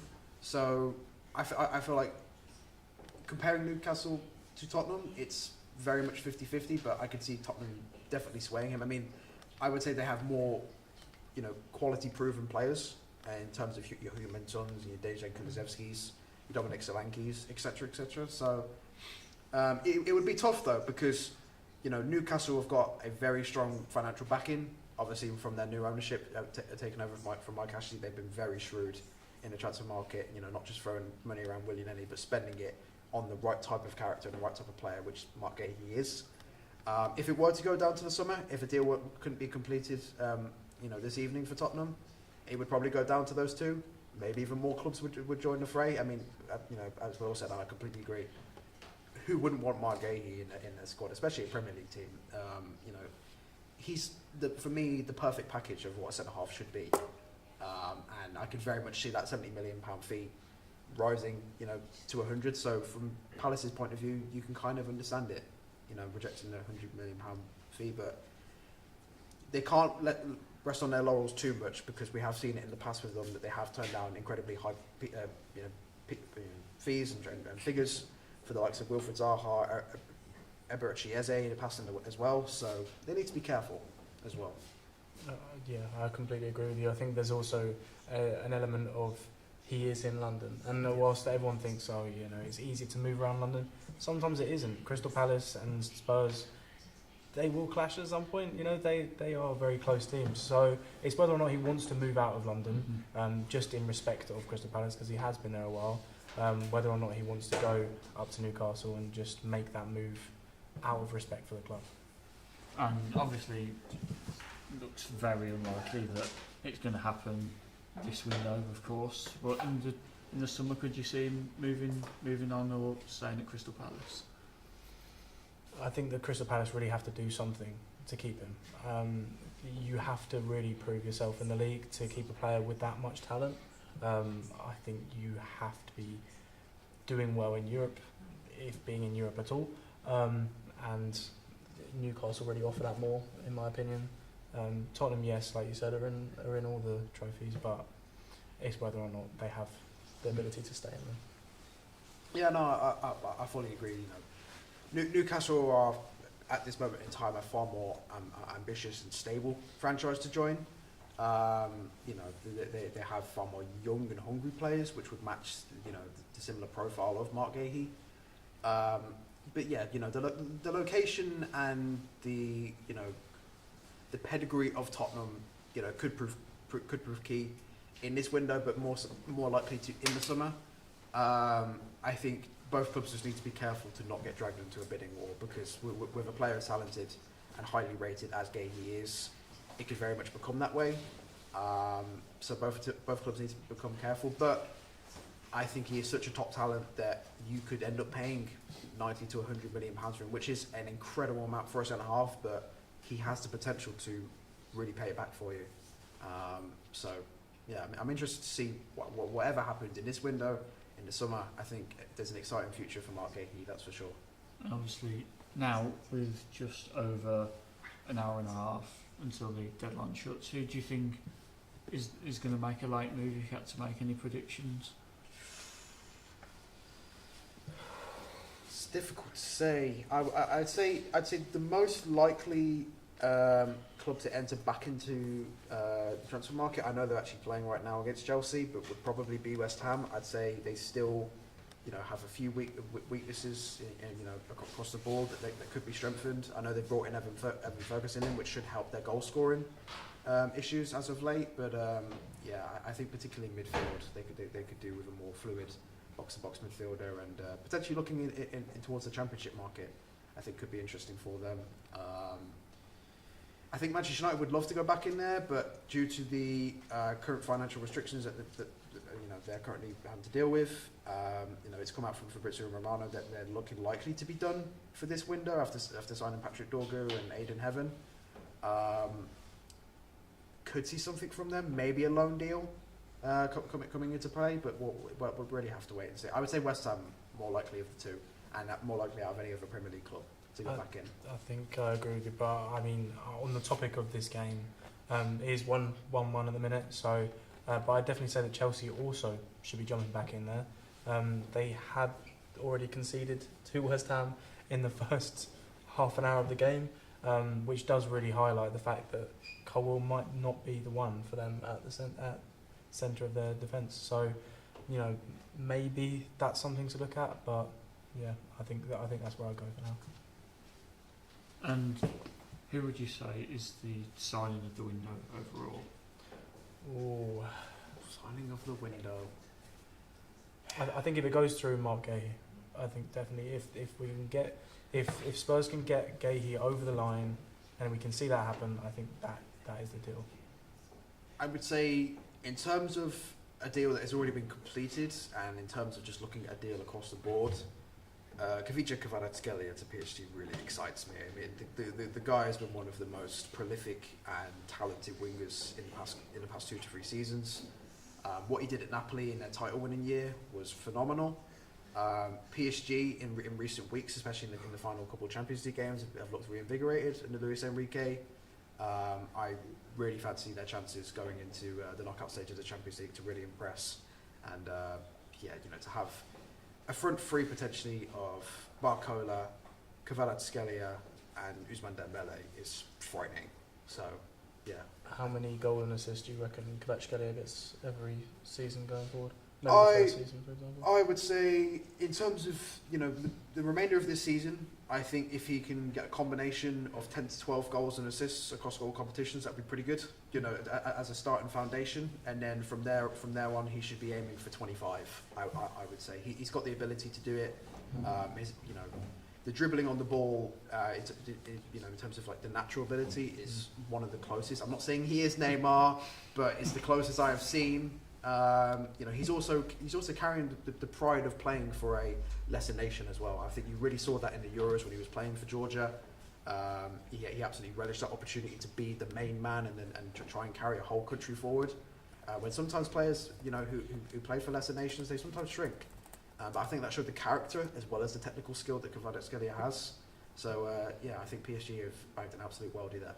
Obviously, you can get involved on social media by getting a response into Coffee to see you. We'd love to hear from you in what remains of our transfer deadline day coverage on to the deadline.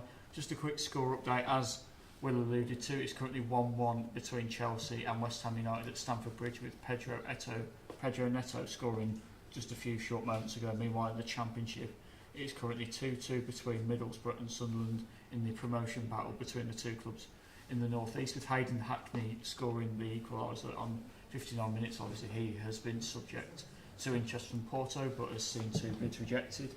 That's all we've got time for on this segment of the programme. Obviously, keep getting involved, and we will be back with you all for the final 90 minutes of the window after this short break. Just seeing 3 yellow cards in the Chelsea game. Back to back. Sure.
Yeah.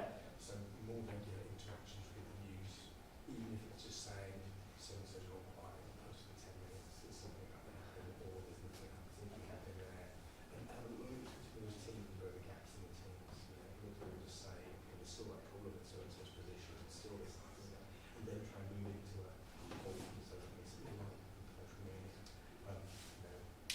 How much money needs to be spending now to set this on fire?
big views on our game, and then you can wow it in the fact that it's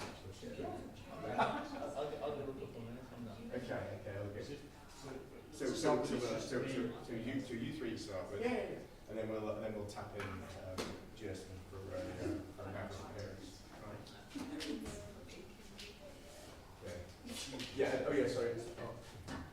I've got a clock, so we're going to put the clock on the back of the screen at an hour, and we'll leave it on there. So it's literally you off the screen for a minute when you're talking. So when you see that screen change, just say, or argue a little waving around to say 1 hour, and at that point, that's for you.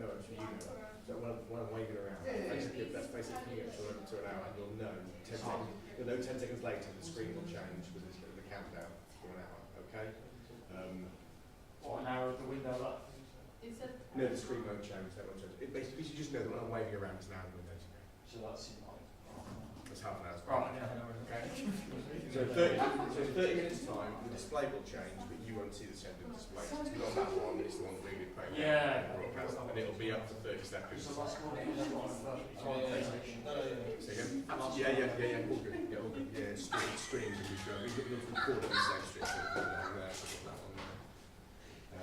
Yeah. The new series handle. It's getting late.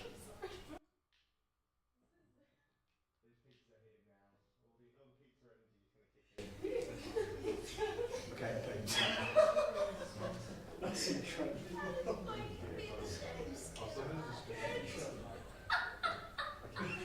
Pretty good timing from your comment. I was just checking the likelihood of YouTube and then that just popped up.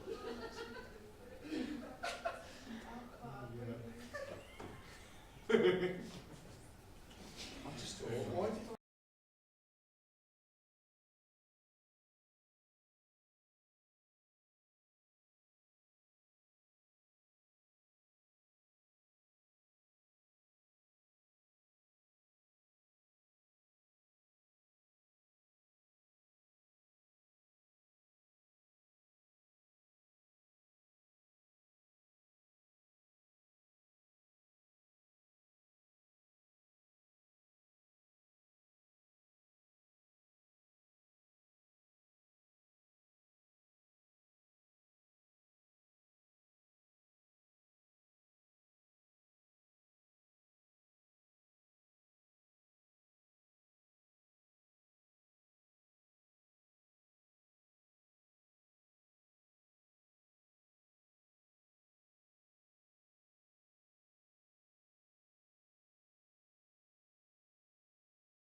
Good evening and welcome back to The Deadline. I am your host, Noah McElroy, and I'm joined for the final 2 hours of the show leading up to the 11 o'clock deadline where the EFL and Premier League will close and slam shut by Ikram Samuel, our loyal Arsenal fan, and our football correspondent, Benedict Ferraby, football writer for Football League World. Guys, thank you for joining me this evening. Going to jump straight back into it with some of the big deals that we were kind of expecting to already have happened going into the final 2 hours of the window. But they haven't, and where they are now, starting off with one of the ones we previously discussed briefly. Mark Gahey, obviously, from Crystal Palace, expected to potentially be joining Tottenham Hotspur. Ikram, I'm going to join with you. Start with you, sorry. How do you feel about Crystal Palace deciding to reject a £70 million bid from Tottenham, and will they potentially come back in, do you think? I mean, it definitely shows the desperation to keep him because they know he's definitely their best centre back, one of their best players. So the fact that they're rejecting 70 million, I don't think Tottenham could go higher than that, considering first of all he's a defender, but also he's good, but he hasn't been that amazing this season. I don't know if they would go back in. I don't think they have enough money to be doing that. So Yeah. probably not. How do you feel about the Gahey situation as a whole in terms of leaving it this late into the window? And obviously we've discussed the qualities that Gahey has in particular, but doing it this late, even though their initial bid at 4 p.m. on deadline day, does that kind of show the lack of coordination potentially going on at Tottenham Hotspur? Yeah, and I think that's not just Tottenham. I think that's across the board. You know that this is the last chance that you have to do the business. Obviously, when you get into that desperate stage, a team like Crystal Palace, obviously Gahey's valuation was up and his stock was already ridiculous, and he's obviously come on leaps and bounds with England and Crystal Palace. But everyone is now aware of the desperation that Tottenham are going through, trying to replace Dragassi, and even though we've seen reports that obviously they're not looking, that it's highly unlikely that a replacement is going to be sourced. Obviously, there's just over an hour and a half the window left. But I think when you do something like that, you open yourself up to humiliation of being so desperate. And obviously, Tottenham's current situation is obviously well documented. They're really struggling for form. So yeah, it's certainly interesting. I think in the summer when they've had a reset, it's one that they can re-navigate, and then it's probably up to the player because he's aware that there's been interest. Obviously Newcastle were really desperate for him in the summer, and that could now create an interesting bidding war between themselves and Tottenham. And if you want to get active on our social media to have a discussion about any of the transfers that are potentially set to happen or might not come through in the final few hours of the window, across the board on our socials, Instagram, TikTok, Twitter, @ConfeedCU, leave a thought or a comment using the hashtag #ToTheDeadline. We're going to be moving on to another move that hasn't happened as far but was heavily linked regarding Premier League star Alejandro Garnacho. Obviously, days going into the window had plenty of interest from clubs such as Spurs, Chelsea and Napoli. Ika, I'm going to start with you. How have you felt about the swirling scenario? Obviously, we kind of discussed it a little bit in the second section with Will around the heavy influence of PSR in terms of forcing potential academy players to be sold. How would you say it's made Garnacho personally felt having to have that pressure put on him in terms of it's not anything to do with him as a player or a professional, but more so the fact that the financial implications might be forcing him out of his boyhood club and the dream club he always wanted to play for? I feel like it says a lot about how football has become to the point that players that haven't, I personally don't think he's an amazing player. Sure. But obviously he's quite young and he's decent. He has pace, he has all of this, but obviously he has a lot of things to work on. But the fact that players like that, who aren't even terrible and who've also been at that club, not really an academy player, but he was there kind of for quite a bit now since he was a teenager, the fact that he's getting pushed out, not because of they want him to, but because they kind of need to, I feel like it's quite unethical. To the fact that this shouldn't be normal. This should not be normalized, I feel like, because now this is setting a bad type of, what's the word? Precedent. Yeah. It's certainly nothing that anyone involved from Manchester United's point of view want to happen, but it's something that they feel like they have to. And Benedict, coming to you, how would you say the fact that obviously it looks like it's not going to be happening as things stand, barring a late swing or a punt from one of the three clubs who have expressed interest previously. How do you think it's impacted Garnacho, obviously, going forward into the rest of the season, but and also having to think, okay, I'm going to likely be staying for the rest of the season now, but am I going to have to consider something again going into the summer window? I think it can work in a variety of ways. Obviously, he's now probably aware that he's going to be staying at Manchester United, and he's going to have to face up to that. And obviously, the situation that Manchester United are in is similar to Tottenham, struggling. Obviously, he's been heavily involved this season, still, even though he's not been at his consistent best. I think that can work in two ways. He can either prove himself and then obviously continue to play a part in Ruben Amorim's plans going forward, because we've already seen a cutthroat nature from Ruben Amorim in his press conferences and pre-match and post-match regarding players that are still at the club or players that have moved on, like Marcus Rashford, even temporarily, or like a Marcus Rashford, it gives him the opportunity to put himself in the shop window for move in the future in the summer, depending on how the next final few months of the season pan out for him and for Manchester United. And do you think that the fact that they managed to get Marcus Rashford out of the door, you know, I know it's not permanent, but it's on a loan to Aston Villa with the option to buy. Do you think that's kind of more forced United's hand to try and keep Garnacho? Because if they were to, I mean, they're already down to only 4 forwards left in their squad, but if they were going to sell Garnacho, they would be left with 0 left wingers in the club, but also within their academy. I don't think they have anyone like naturally that can play there. So it was kind of like an inevitable decision that even though they are financially struggling, they just had to keep him at this point. Yeah, I'd agree, and I think that's obviously had a knock-on effect on how that Chelsea weren't willing to let Nkunku move, even though he didn't want to. And obviously, there was speculation about Leon Bailey moving from Aston Villa to either Tottenham Hotspur or Manchester United, and none of those deals are unlikely to materialise in the hour and 25 minutes we've got left. So, yeah, I think it's just up to the player now to prove himself. He's got, obviously, there was a lot of hype surrounding him when he come in. At times, it's evident there's a player in there, both for Manchester United and for Argentina. You can see why he was so highly rated and played such a key role in winning the FA Youth Cup. But again, I think it's just down to him, and obviously Amorim will be hoping that maybe perhaps the speculation is going to be motivated to think I must knuckle down now, and if I want to stay at Manchester United, this is the sort of performance levels I have to reach now on a consistent basis. Speaking of someone who's been reaching consistent performances across the past recent years, but has received little to no interest as a surprising one, Nigerian striker Victor Osimhen, who has been very, very highly rated by a number of clubs across Europe, particularly Arsenal, who have been obviously searching for that experienced centre forwards and looking for a 20 goal a season kind of guaranteed striker. But he's received no inquiries, despite Napoli and Galatasaray, who's currently been on loan with for so far this season, putting out that kind of statement saying that he is available for the right price.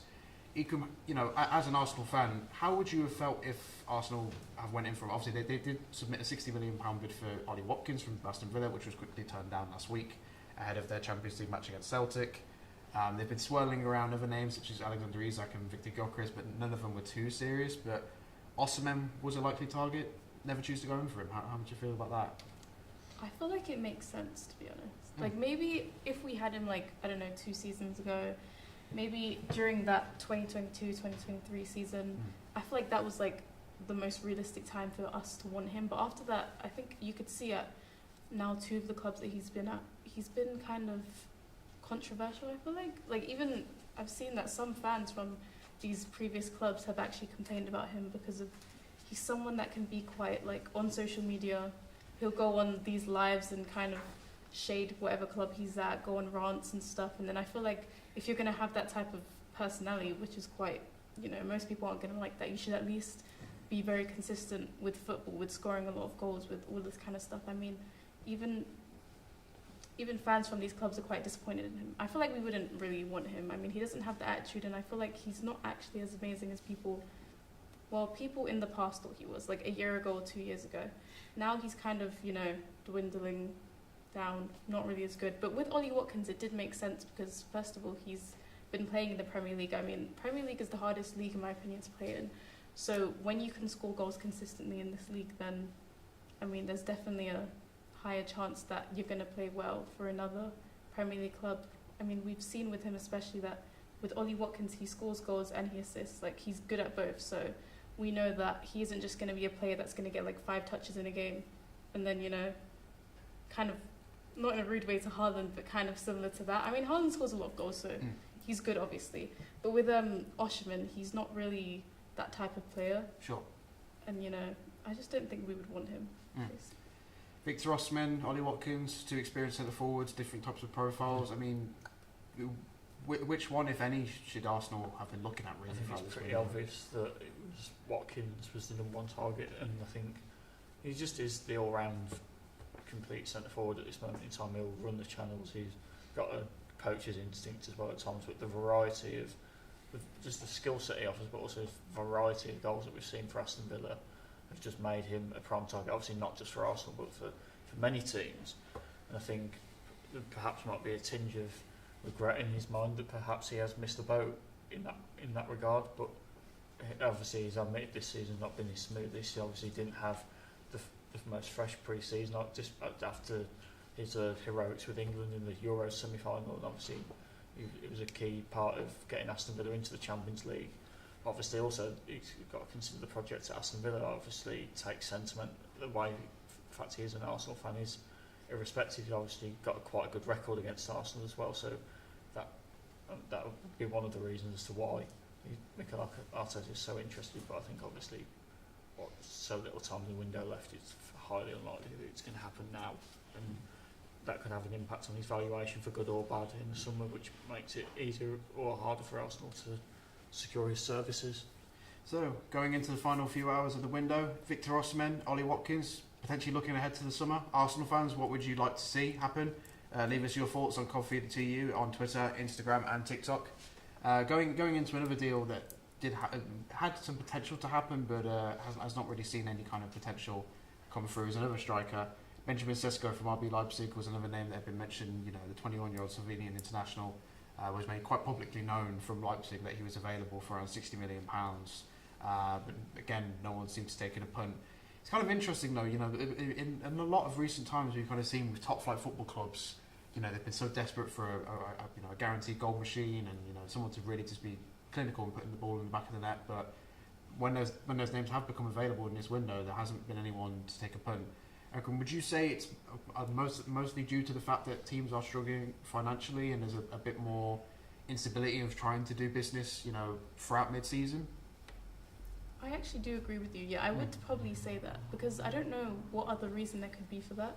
Like in terms of Arsenal, I would see that in Arteta's press conferences, he's definitely talked about how he wants, you know, he wants a striker, kind of, you know, talking about how our board obviously isn't trying to do that.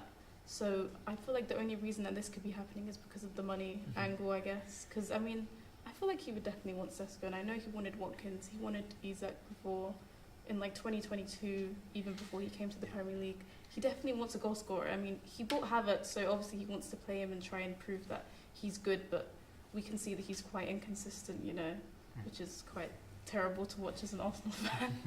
But I mean, that's like the only reason I can think of in my head that this could be happening, that so many teams aren't like buying goal scoring players that they know they need to buy. Yeah. So yeah, I agree. Omar Mamouche instead of Benjamin Sesko, similar kind of fee, price tag, age.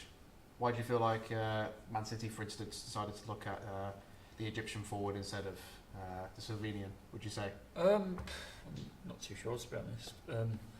Obviously, Sesko, his goal scoring record in the Bundesliga has been well documented, but I think Mamouche has got obviously similar bags of potential. But I think the way that Frankfurt, obviously we touched on it earlier, sort of similar to Brighton in the way they'll pick out a gem.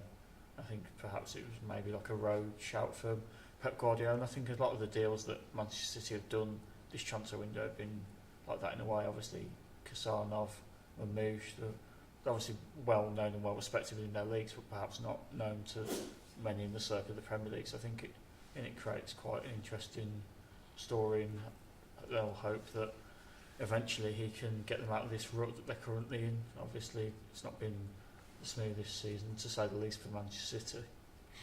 Yeah, and Benedict will be providing a complete update on the current standings on transfers as things stand. Obviously, there's about 10 minutes left of the Ligue 1 window. Before that slams shut, they won't be able to bring any more incomings into the French Ligue 1 Uber Eats division in about 10 minutes' time. Just to wrap up some of the football that's been happening on as things stand, Chelsea are currently leading 2-1 against West Ham United. Aaron Wan-Bissaka's own goal in the 74th minute gave the Blues the lead after the West Ham United took the lead at Stamford Bridge through Jared Bowen.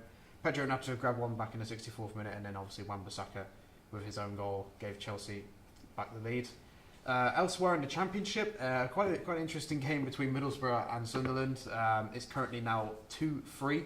Middlesbrough were originally winning that tie. You know, they took the lead in the 11th minute through Bergzorg. Daniel Neal equalised for Sunderland in the 35th minute. Hackney put it back to 2-1 for the home side in the 59th minute. Then Isidore got the equaliser, and then an own goal from Giles has now given Sunderland back the lead 3-2. Benedict, obviously a keen eye on EFL football. What would you say to that if it stays the same? 3 points for Sunderland away at home. That's a statement victory for Sunderland in the promotion race. Middlesbrough, whilst they haven't been perhaps like the most consistent team, obviously we look at the signings that they've made and they've rebuffed 2 bids from Porto for Hayden Hackney, who's got on the score sheet tonight. I think Sunderland, obviously to keep pace with the likes of Leeds, Sheffield United, who both won at the weekend, Burnley have stuttered of late. I think so. Have Sunderland, they drew 2-2 with Plymouth on last Saturday, so they obviously weren't best pleased with that result against bottom of the league. So I think it's a statement win, especially in a derby, to edge out your local rivals like that, who are in a similar vein of form and could be a potential playoff tie still to come between those two. I think it's a sign of the mentality that Reggie Libri has installed at the Stadium of Light.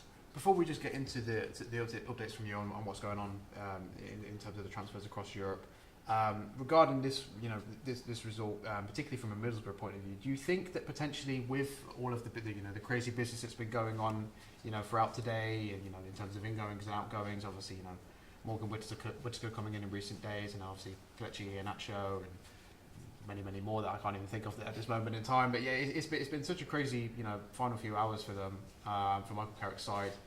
Does that have an effect on them going into such a high profile match as this? Potentially, but I think obviously the selection for this game would have been decided way in advance. Obviously, Illing Jr. and Iheanacho wouldn't have been able to have played in this game regardless. They'd have missed the registration deadline, so I don't think it has that too much of an impact. I think it would have obviously hyped the fans up ahead of a game that is already of such importance with the two rivals. But I think just overall, the season, I think it speaks volumes of the sort of coach that Michael Carrick is. He's one of the most highly respected coaches in the EFL. He's always linked with West Ham and in the past when they've had a vacancy, but I think it wouldn't be a surprise to see him or Middlesbrough potentially back in the Premier League anytime soon with the business that they've done. And that game at the Riverside Stadium has finished. Middlesbrough 2, Sunderland 3. That puts the Black Cats back into 4th place, level on points with Burnley, only 3 points off the automatic playoff position. So a brilliant away win for Sunderland there. It's still 2-1 to Chelsea in the Premier League. I'll bring you the full-time result on that as soon as we can. Benedict, let's go to you now though for our live transfer update. What's been happening across the Premier League and the rest of Europe? In just a few moments ago, it has been reported that João Felix has arrived in Italy to complete his loan move from Chelsea to AC Milan, and that the Serie A side will be paying his wages and a £5 million loan fee to the end of the season. It's highly likely now that Tell will be Tottenham's final signing of the window. Obviously, they've already signed Kinski from Slavia Prague and Danzo from Lens, and obviously we've already discussed the rejection of Mark Gahey's bid from Crystal Palace. In the EFL, Burnley have completed the signing of Jadon Bainel from Ajax on a 4.5-year contract. Meanwhile, West Brom have confirmed the signing of Tamo Bani from Randers on a 3.5-year contract, but leaving the Hawthorn side is Alex Palmer, who has joined Ipswich Town for an initial £2 million that could rise to £4 million. He will sign there until 2028, and it's been reported that he is expected to play immediately for the Tractor Boys due to Christian Walton's injury and Aro Murich's inconsistencies in net in recent games.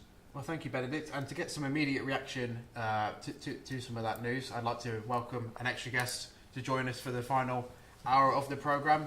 It is Jerson from the United States of America.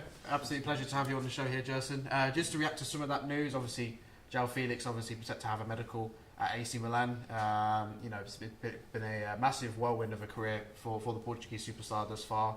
But now making his first step into the Serie A, into Italian football, how do you think his style of play will suit not only AC Milan in particular, but also the Serie A as a whole? I think it'll suit it perfectly, honestly. He's a player who's very technical. He likes to take his space. And, knowing AC Milan, who on the left side they play Rafael Leao, they would get a lot from João Felix, and especially with their new signings, Jimenez, who just came from Feyenoord, and also Kyle Walker, who's on the right side. I feel like João Felix would be a great addition to them. And AC Milan is looking like a very scary team at the moment, and especially going into the Champions League with the draws that they have, getting these extra players, these, wonder kids, as you guess you would want to call them, they're very lethal, and you could see them with their techniques. You mentioned the Wunderkind angle, and it is very true, but also a nice balance of experience bringing someone in like Kyle Walker, who's obviously got so much pedigree and is a serial winner, obviously winning so many league titles and the Champions League with Manchester City. Obviously you mentioned the Champions League there. Is that going to prove exceptionally crucial for AC Milan? Obviously, 7-time winners in that competition. I've had such a long history and haven't gone that far in the competition in recent years. Is it a real statement of intent from them in terms of they wanted to give their all towards the new format, the new competition? Obviously, I believe they've got Feyenoord in the next round. How do you see them going forward in the round of 32, but as a competition as a whole in the Champions League? I could see them making it to the round of 16. I think these signings definitely make a statement to other clubs in Europe that they're a serious team. They're here to win, and with the addition of Joao Felix, I think that they're looking at a very strong attacking force. They're already great in the midfield with Reinders, handling the whole middle. Now they have, many forwards to back up. If Lau can't produce, you can throw in a Joao Felix. If Tammy Abraham can't produce in the front, you got a Jimenez. Now they have Kyle Walker. They have two, really fast fullbacks who can provide assists as well, who can also track back. So they're definitely looking like a scary team going into the competition, and I think they could easily make it to the round of 16 for sure. And shifting towards a bit more of a different perspective, obviously, Benedict mentioned that Matthias Tell from Bayern Munich is set to complete his loan move. Obviously, there's an option to buy included in there. Obviously, after their initial, permanent deal of £60 million was rejected by Bayern Munich, but they're going to get it through.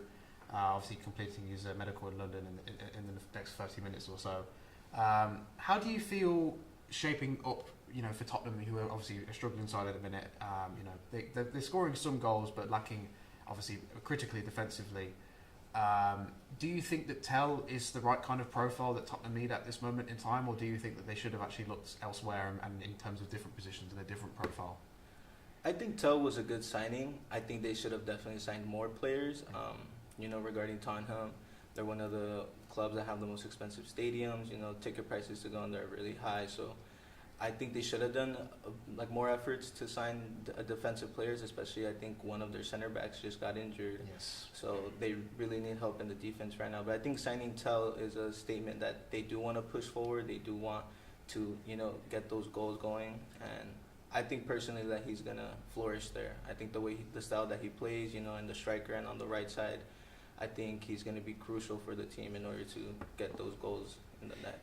And just to get thoughts from all of you, regarding the balance of signings in particular, how important do you think it is for clubs to ensure that not only the way that they're bringing in players is done correctly, but also the types of profiles that we discussed? Obviously, you were mentioning earlier about Victor Osimhen. Yeah, he might be like the brilliant kind of proven striker that Arsenal may be looking for, or just any other team in the Premier League. But if he doesn't have the right temperament and that right kind of personality, is it worthwhile for a club to be introducing them? So, I feel like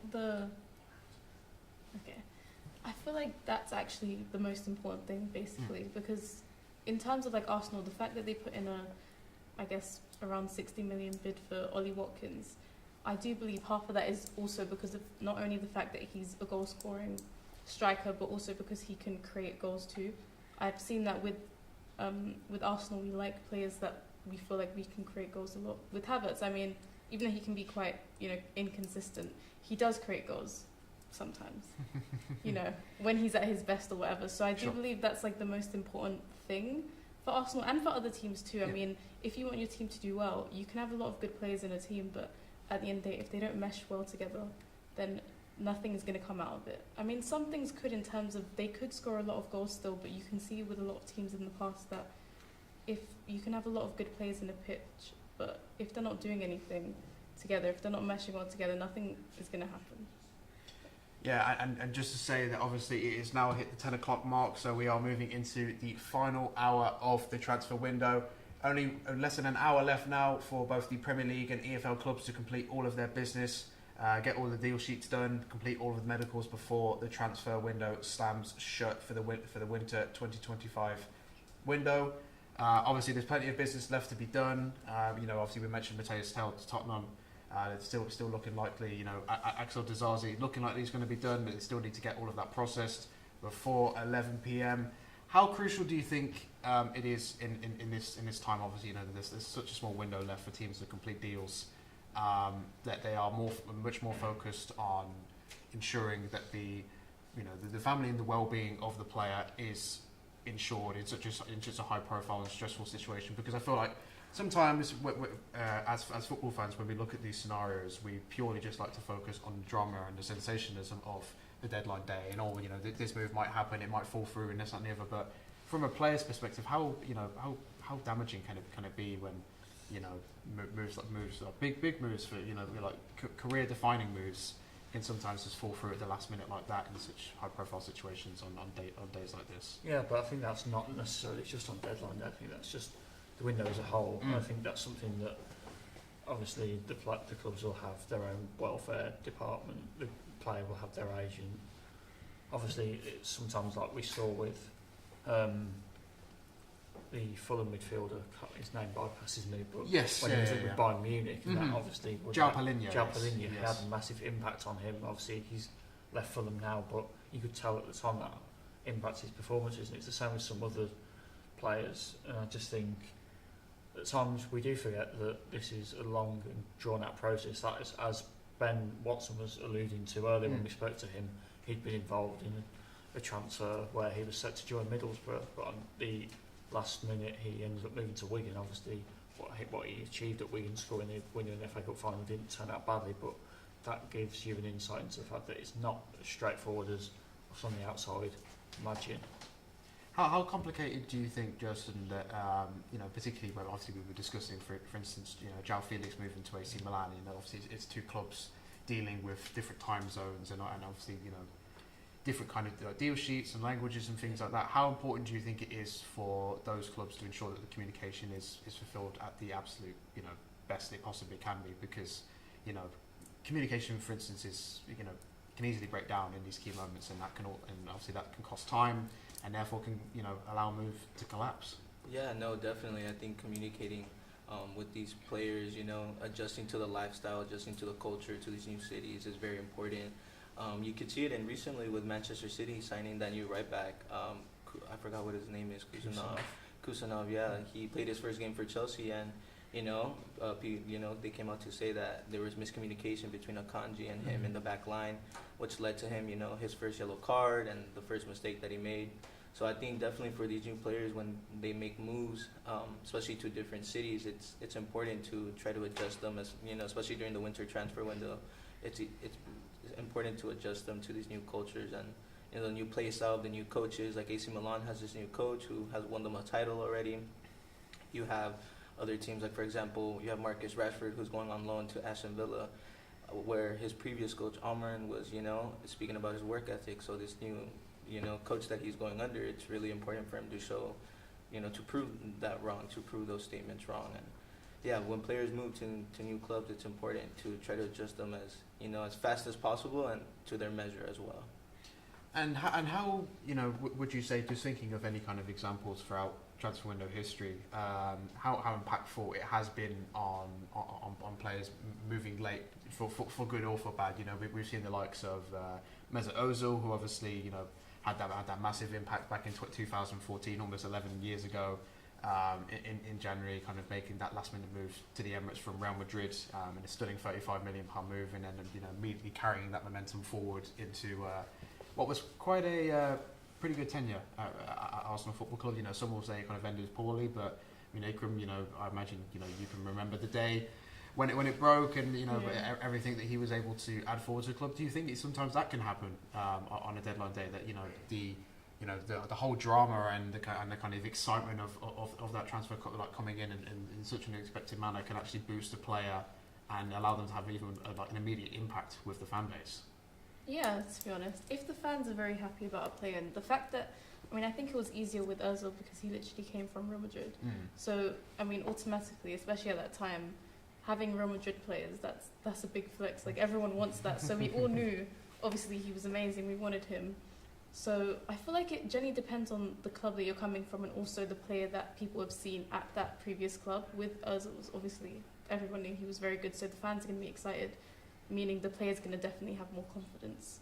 As you could see near the end of his time at Arsenal, he was playing quite inconsistent, being quite lazy. You know, a lot of fans weren't liking him as much, and that probably made him play worse. So I do believe that, yeah, if the fans are liking the player more, if they're excited and happy for them to come, it definitely will give the player more confidence. But would you say that is, as an Arsenal fan perspective, one of the most exciting deadline day deals? Yeah, definitely.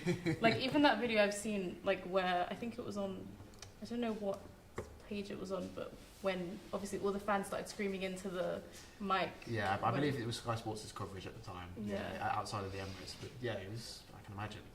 It was crazy, honestly. Even when we won the FA Cup in like 2014, I think. I saw him actually there in front of me. So big thing at the time, even with that, you know, song they used to sing about him about how his eyes were offside. Terrible song.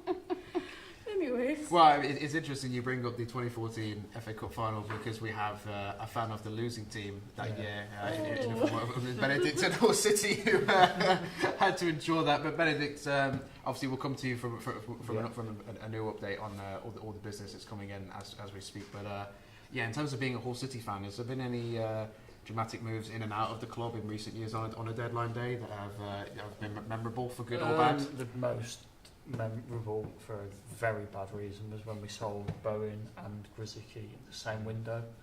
We were, I think we're just on the outside of the playoffs. It was Grant McCann's first season as manager, and everyone knew Bowen and Grzycki pretty much carried the rest of them.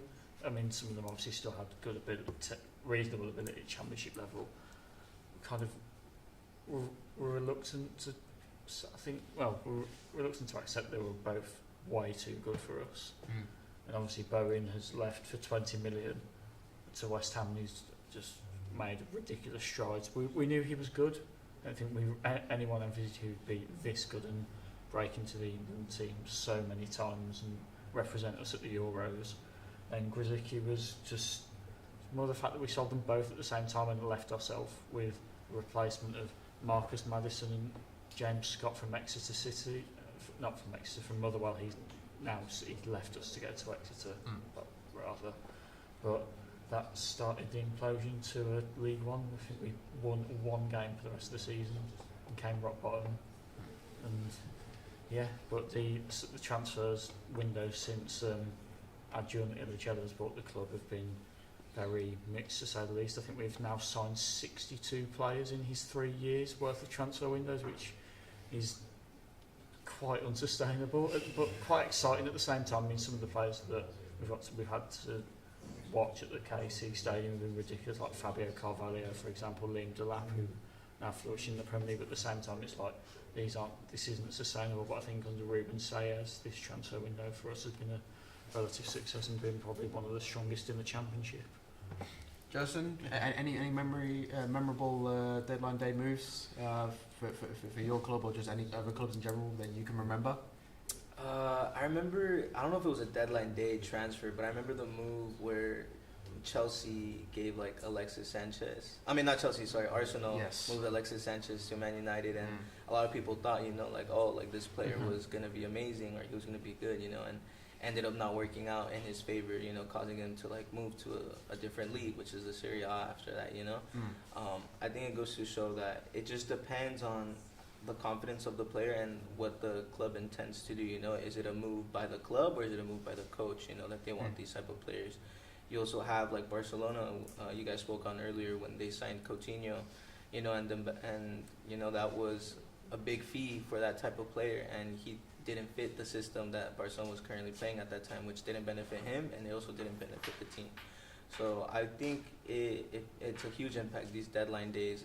You have to really consider the player. Like right now, Axel Diassi, going to Aston Villa, they were linking him to Tottenham, but he was saying no.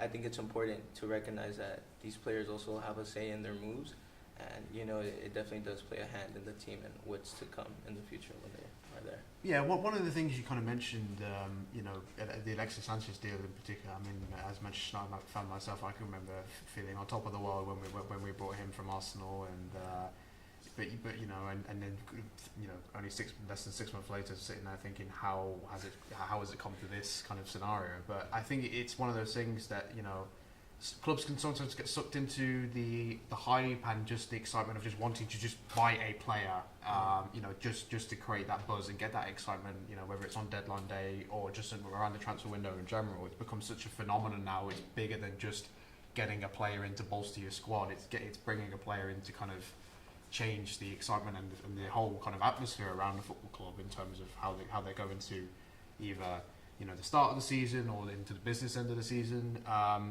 Would you guys say that it's one of the things that's kind of been discussed, kind of like, do clubs do this or do they not?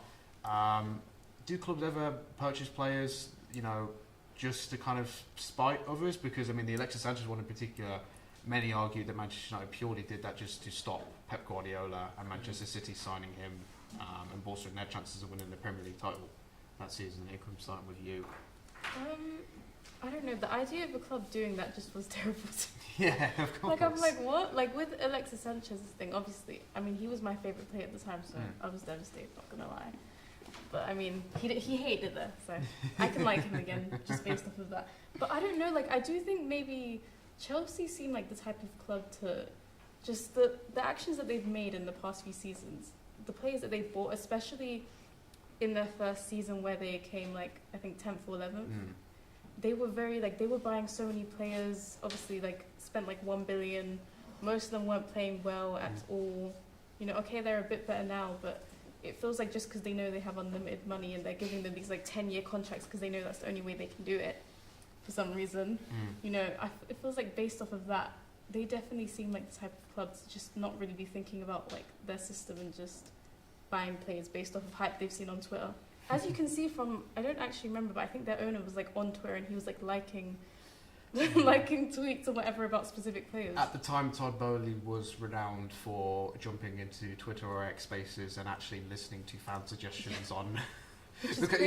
Which he was the head of recruitment at the time, and he was actually listening to fan opinions on young players, and it's one of the reasons why they ended up snatching Mikhailo Mudryk away from Arsenal and spending nearly £100 million. Thank God. And thank God. Yeah, from an Arsenal point of view, yeah.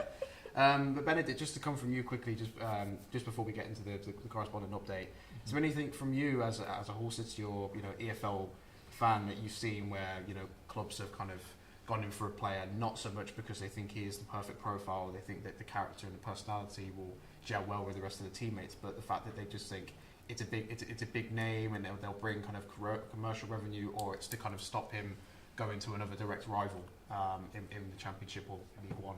I can't fully remember one off the top of my head in the EFL. We've obviously seen a lot of high-profile names come to the EFL in recent times. I know it wasn't a January deal, but we saw like John Terry go to Aston Villa there in the Championship, and a few other examples that I can't remember specific names of. But I think that's a thing that tends to happen in the EFL. You tend to get the high-profile names, not just because of who they are, but that they are going to make an immediate impact on that level, because no disrespect to the bottom of the Championship, it is still a lot of different to the bottom of the Premier League. Of course.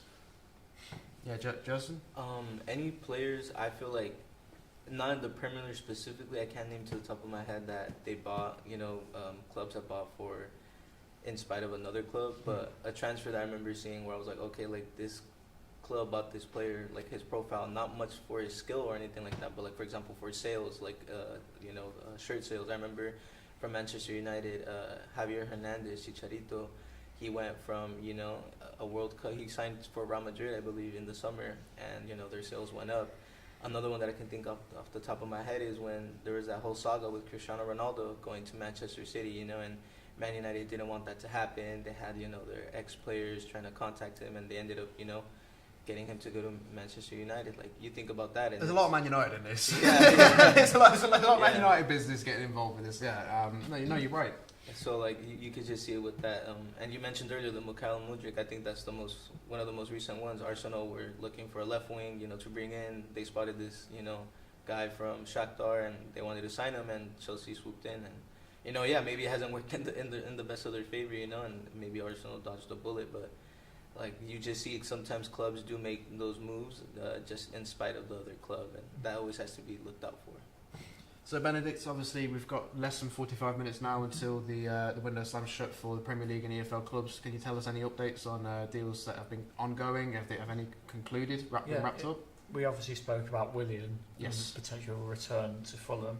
That deal has been agreed in principle between Fulham and the 36-year-old Brazilian, and that a formal announcement is expected tomorrow after the Brazilian international was spotted at Stamford Bridge watching Chelsea beat West Ham 2-1 this evening. We also discussed this earlier when covering the EFL. Rob Holding has now completed his loan move from Crystal Palace to Sheffield United. Chris Wilder was obviously keen to sign centre back. They were linked with Jimmy Dunn from QPR after Harry Souttar suffered a season-ending injury, which meant he had to go back to Leicester City. Obviously, a fresh chapter for Rob Holding for the time being. Whether it gets made permanent if they secure promotion, but remains to be seen. But also, news at the bottom of the Premier League is that Southampton's deal for Strasbourg centre-back Abubakar Silla has collapsed, and that there is no chance of this loan deal happening, and instead he is looking more likely to go to Parma in Italy, with his move to St Mary's now fell through. Ikram, just to come to you quickly, obviously, Benedict mentioned two names as an Arsenal fan that you would have had some knowledge or connection with at some point in the past. Rob Holding and in particular Willian. Two kind of players who different ages, but in terms of getting a little bit more older and experienced now and taking a little bit of a lower step, but still playing in English football. How do you feel? Firstly starting off with Willian. 36 years of age, going to Fulham. How do you see that potentially working out, especially after his last stint at Arsenal? I mean, at Arsenal, obviously, everyone knows he was not good at all. I mean, that was also during our very long banter era, so I feel like, I don't know if it was his fault, to be fair. And I feel like obviously his heart wasn't in it, it was quite obvious. I think he actually said it himself, which, nice to admit. But I mean, I don't know, I think maybe he could do decently. I think when he was at Fulham before, he was decent. I feel like he was actually playing his best that he'd been playing in quite a few years. So maybe he could be decent. I mean, he's 36, so I don't know. I don't think you can do much at that age, if I'm being clear honest, unless you're a very good athlete. Which, Justin, any thoughts on Willian? I mean, we always talk about the Premier League being, the peakest of athletes and their fitness and their physical condition, but to see a 36-year-old who hasn't been playing football top flight for at least a couple of years now, to making the jump to Fulham, who are doing quite well this season in mid-table, it's quite a shocking move to appear out of nowhere on deadline day. Yeah, no, I think it's honestly for him it's a good move. I think for Fulham it's a good move as well. Like you said, they're mid-table right now. They've been performing pretty well this season, giving the top six teams a run for their money. I think since he had played there before, he might have a little bit of experience, so getting used to that team, getting used to the culture around there wouldn't be too bad. And as we know, William is, a top player back in his Chelsea days. Yeah, his little, stint that he had at Arsenal wasn't the best, but I think, him playing for even Brazil when he played at the World Cup was, he was very good and he showed his talent there. So I think being, 36 years old, he might not have that athleticism, but he definitely does have that experience, and that plays a lot in hand when it comes to football. Rob Holding, taking a step down to the Championship. Sheffield United, obviously a team striving for promotion ambitions. Chris Wilder very keen, but a very experienced addition to the Blade squad. Yeah, definitely. They've got a strong defensive record. Obviously, it's been put on hold in the last few games. Obviously, lost 3-0 to Hull at Bramall Lane. They kept a clean sheet against Derby County on Saturday, but their defensive record, with and without Harry Souttar, was like chalk and cheese. The fact they've got a similar sort of profile of defender is pretty obvious that Chris Wilder wanted to rectify the semi-issues. I don't think they were as bad as some people made out to be. I was in the press conference at Bramall Lane after their defeat to Hull. He was quite keen to address that was perhaps just a one-off, and obviously their results afterwards have shown that. But some breaking news coming from David Ornstein and Fabrizio Romano. We've obviously been speaking a lot about Matthias Tell between Tottenham and Bayern Munich. It's been reported by the Athletic writer that a deal for the 19-year-old until the summer has been agreed, and that there is an option to buy for Tottenham on a 6-year contract of £55 million, as well as the fact that João Felix and AC Milan and Chelsea have signed all documents, and that the loan deal is soon to be finalised. So João Felix to AC Milan set to be confirmed, and Matthias Tell's deal to Tottenham Hotspur from Bayern Munich. Obviously had some difficulties there. Had an outside shot from Manchester United who tried to get in there. But yeah, a loan deal for and then an option to buy for £55 million for the 19-year-old forward. 55 million euros. 55 million euros, so around £50 million. But yeah, for a 19-year-old player who, from Bayern Munich's point of view, you know, has only had 8 appearances this season. You know, around 4 goal contributions in that time. You know, it's a big gamble. Wouldn't you say, Justin? No, yeah, I think definitely in the market nowadays, you know, the price that they put on players, it is a big gamble. You know, he definitely is a player that has a lot of technique to him. He has, you know, yet to get a lot of experience, but this move to Tottenham will definitely show if he has, you know, what it takes to play on, you know, on the big stage. He's going to one of the most competitive leagues, and you know he's going to be playing against really tough teams, and everybody knows the Premier League is no joke. So we'll see if he really, you know, keeps up to that price of 55 million euros, you know, and if it goes well, maybe Tottenham, you know, might see him as an asset that they'll need to get like in the summer. Any predictions on the Hotel de Ikram? Obviously, you know, as an Arsenal fan, you haven't got much affiliation towards Spurs, but yeah, a big money move for them on you know, a young player who is, you know, completely unproven in the Premier League. How do you see him fitting into their squad? Obviously, with the likes of Solanke injured, but also gelling in with the likes of Richarlison currently up front. I mean, he's only 19, so I don't want to be too harsh, but I feel like, I don't know, honestly, considering his stats, I don't think he's gonna. I mean, he could gel well, but I honestly doubt it, because the thing is, as a forward player, if other forward players near you aren't that good, I feel like that also makes you play worse. Sure. Like, okay, like he could be the one that could end up maybe carrying their team or something, but he seems like the type of player from what I've watched so far where, just like a lot of other younger players, they don't really have the stats. Like, they don't have the goals and assists, but they do have technique, so that's something that people really like. But at the end of the day, for a team like Tottenham where they aren't scoring that many goals, you're going to need the goals. Like, that's the most important part. Yeah, you can dribble with the ball, you can be silky on the ball, but at the end of the day, I mean, actually scoring the goals and actually doing that is the most important part. So I honestly don't think he'll be scoring a lot, but maybe he could. I could just be biased because, I don't know, I don't want him to be good. And the fact that Benedict, from Tottenham's point of view, that if they were to you know, use that option to buy Tel, he would become the 5th most expensive player to join the club in their history. And obviously, you know, being a teenager, I think probably would be one of the youngest for that price as well. Yeah, it's going to be very interesting to see. Not only is he going to be able to fulfil that price tag, but also if he's going to be able to, you know, just gelling with the competitiveness and the physicality of the league. You know, as we've all kind of agreed, I think he's quite a nice young technical footballer, but as we've seen in the Premier League, sometimes, you know, the physicality and the aggressiveness can really kind of push a player to one side and really kind of give them that shock value.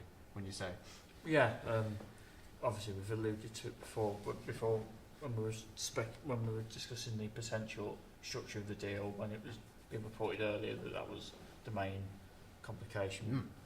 I think the fact that it's a 55 million euros deal, in a way, could put a lot of pressure on him. But obviously, again, if there's a lot of potential there, so you'd perhaps think that that's something that they are looking to do. And perhaps if it was an obligation, then they could have had to have paid even more or even less. So I think it's probably invited some middle ground from Tottenham as far as that's concerned. But I think at 19 years of older age, to fill the boots of Solanke even for a short term, there's a lot of pressure for him.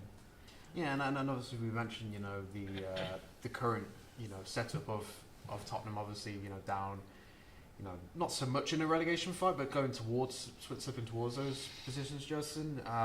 You know, from a top, if you're, you know, speaking and looking at it from a Tottenham fan point of view, are you assured from Tottenham's decision that, you know, they've decided to put all their eggs in one basket in someone that is, you know, whilst he might be a good talented player, he is ultimately unproven?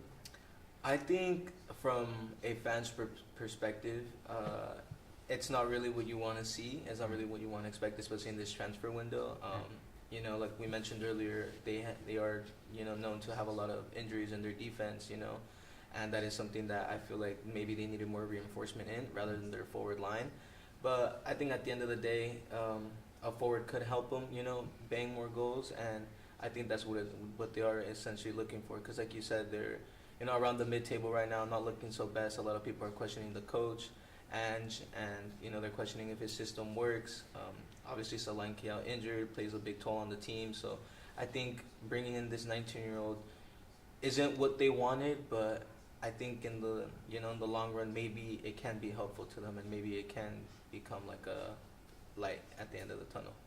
And for sure, just correcting the stat from earlier, Mateus Tell, if Tottenham were to activate that option buy at the end of the season, he would become the 5th most expensive teenager in global history, not just Spurs' history, in global history. So it would be an absolutely magnificent and history-making move for Tottenham Hotspur if they were to make that. Switching over to the north side as well, to just wrap up, our coverage in England. Starting off with Manchester City, obviously they suffered a humiliating 5-1 defeat at the Emirates last night. Mamouche was one of the key players that did play in that. Ikram, looking at it, from their point of view, obviously, you were delighted with the result. But yeah, no more business set to be completed from Manchester City's point of view, apart from Gonzalez, who the Argentinian from Porto signed today for about £60 million. Could be the replacement for Rodri. Would you say that is the biggest area of concern for them? Honestly, probably, because obviously when Rodri got injured, automatically they started playing quite badly. I feel like he was obviously their key player. Haaland is obviously the one that scores all the goals, but he's the number 6. So, yeah, I don't think it will help them though, if I'm being completely honest. Also, I feel like their defense, they defend so bad. So that's also something that needs to be worked on. Even their attack, honestly, is not that good. Like players like Foden, obviously he's considered a very good player, very technical player, but this season he hasn't really done much, except in the past few weeks when he's been scoring goals. Yesterday he obviously was the reason why we scored the first goal, literally passed the ball to our player. So I feel like they need to work on quite a few things, but maybe buying Gonzalez will help them. I doubt it though, because at the end of the day, even though Rodri's gone or whatever, they still don't have proper defenders. They have John Stones, but he's always injured every month. Half of their players are injured. Akanji isn't really playing well, How would you look at Manchester's current situation, Benedict? Obviously, looks like their business is done. Obviously, signing Mamouche from Frankfurt for around £60 million, young defender from Uzbekistan on quite a bit chunk of money, around £40 million, and then Gonzalez today for £60 million.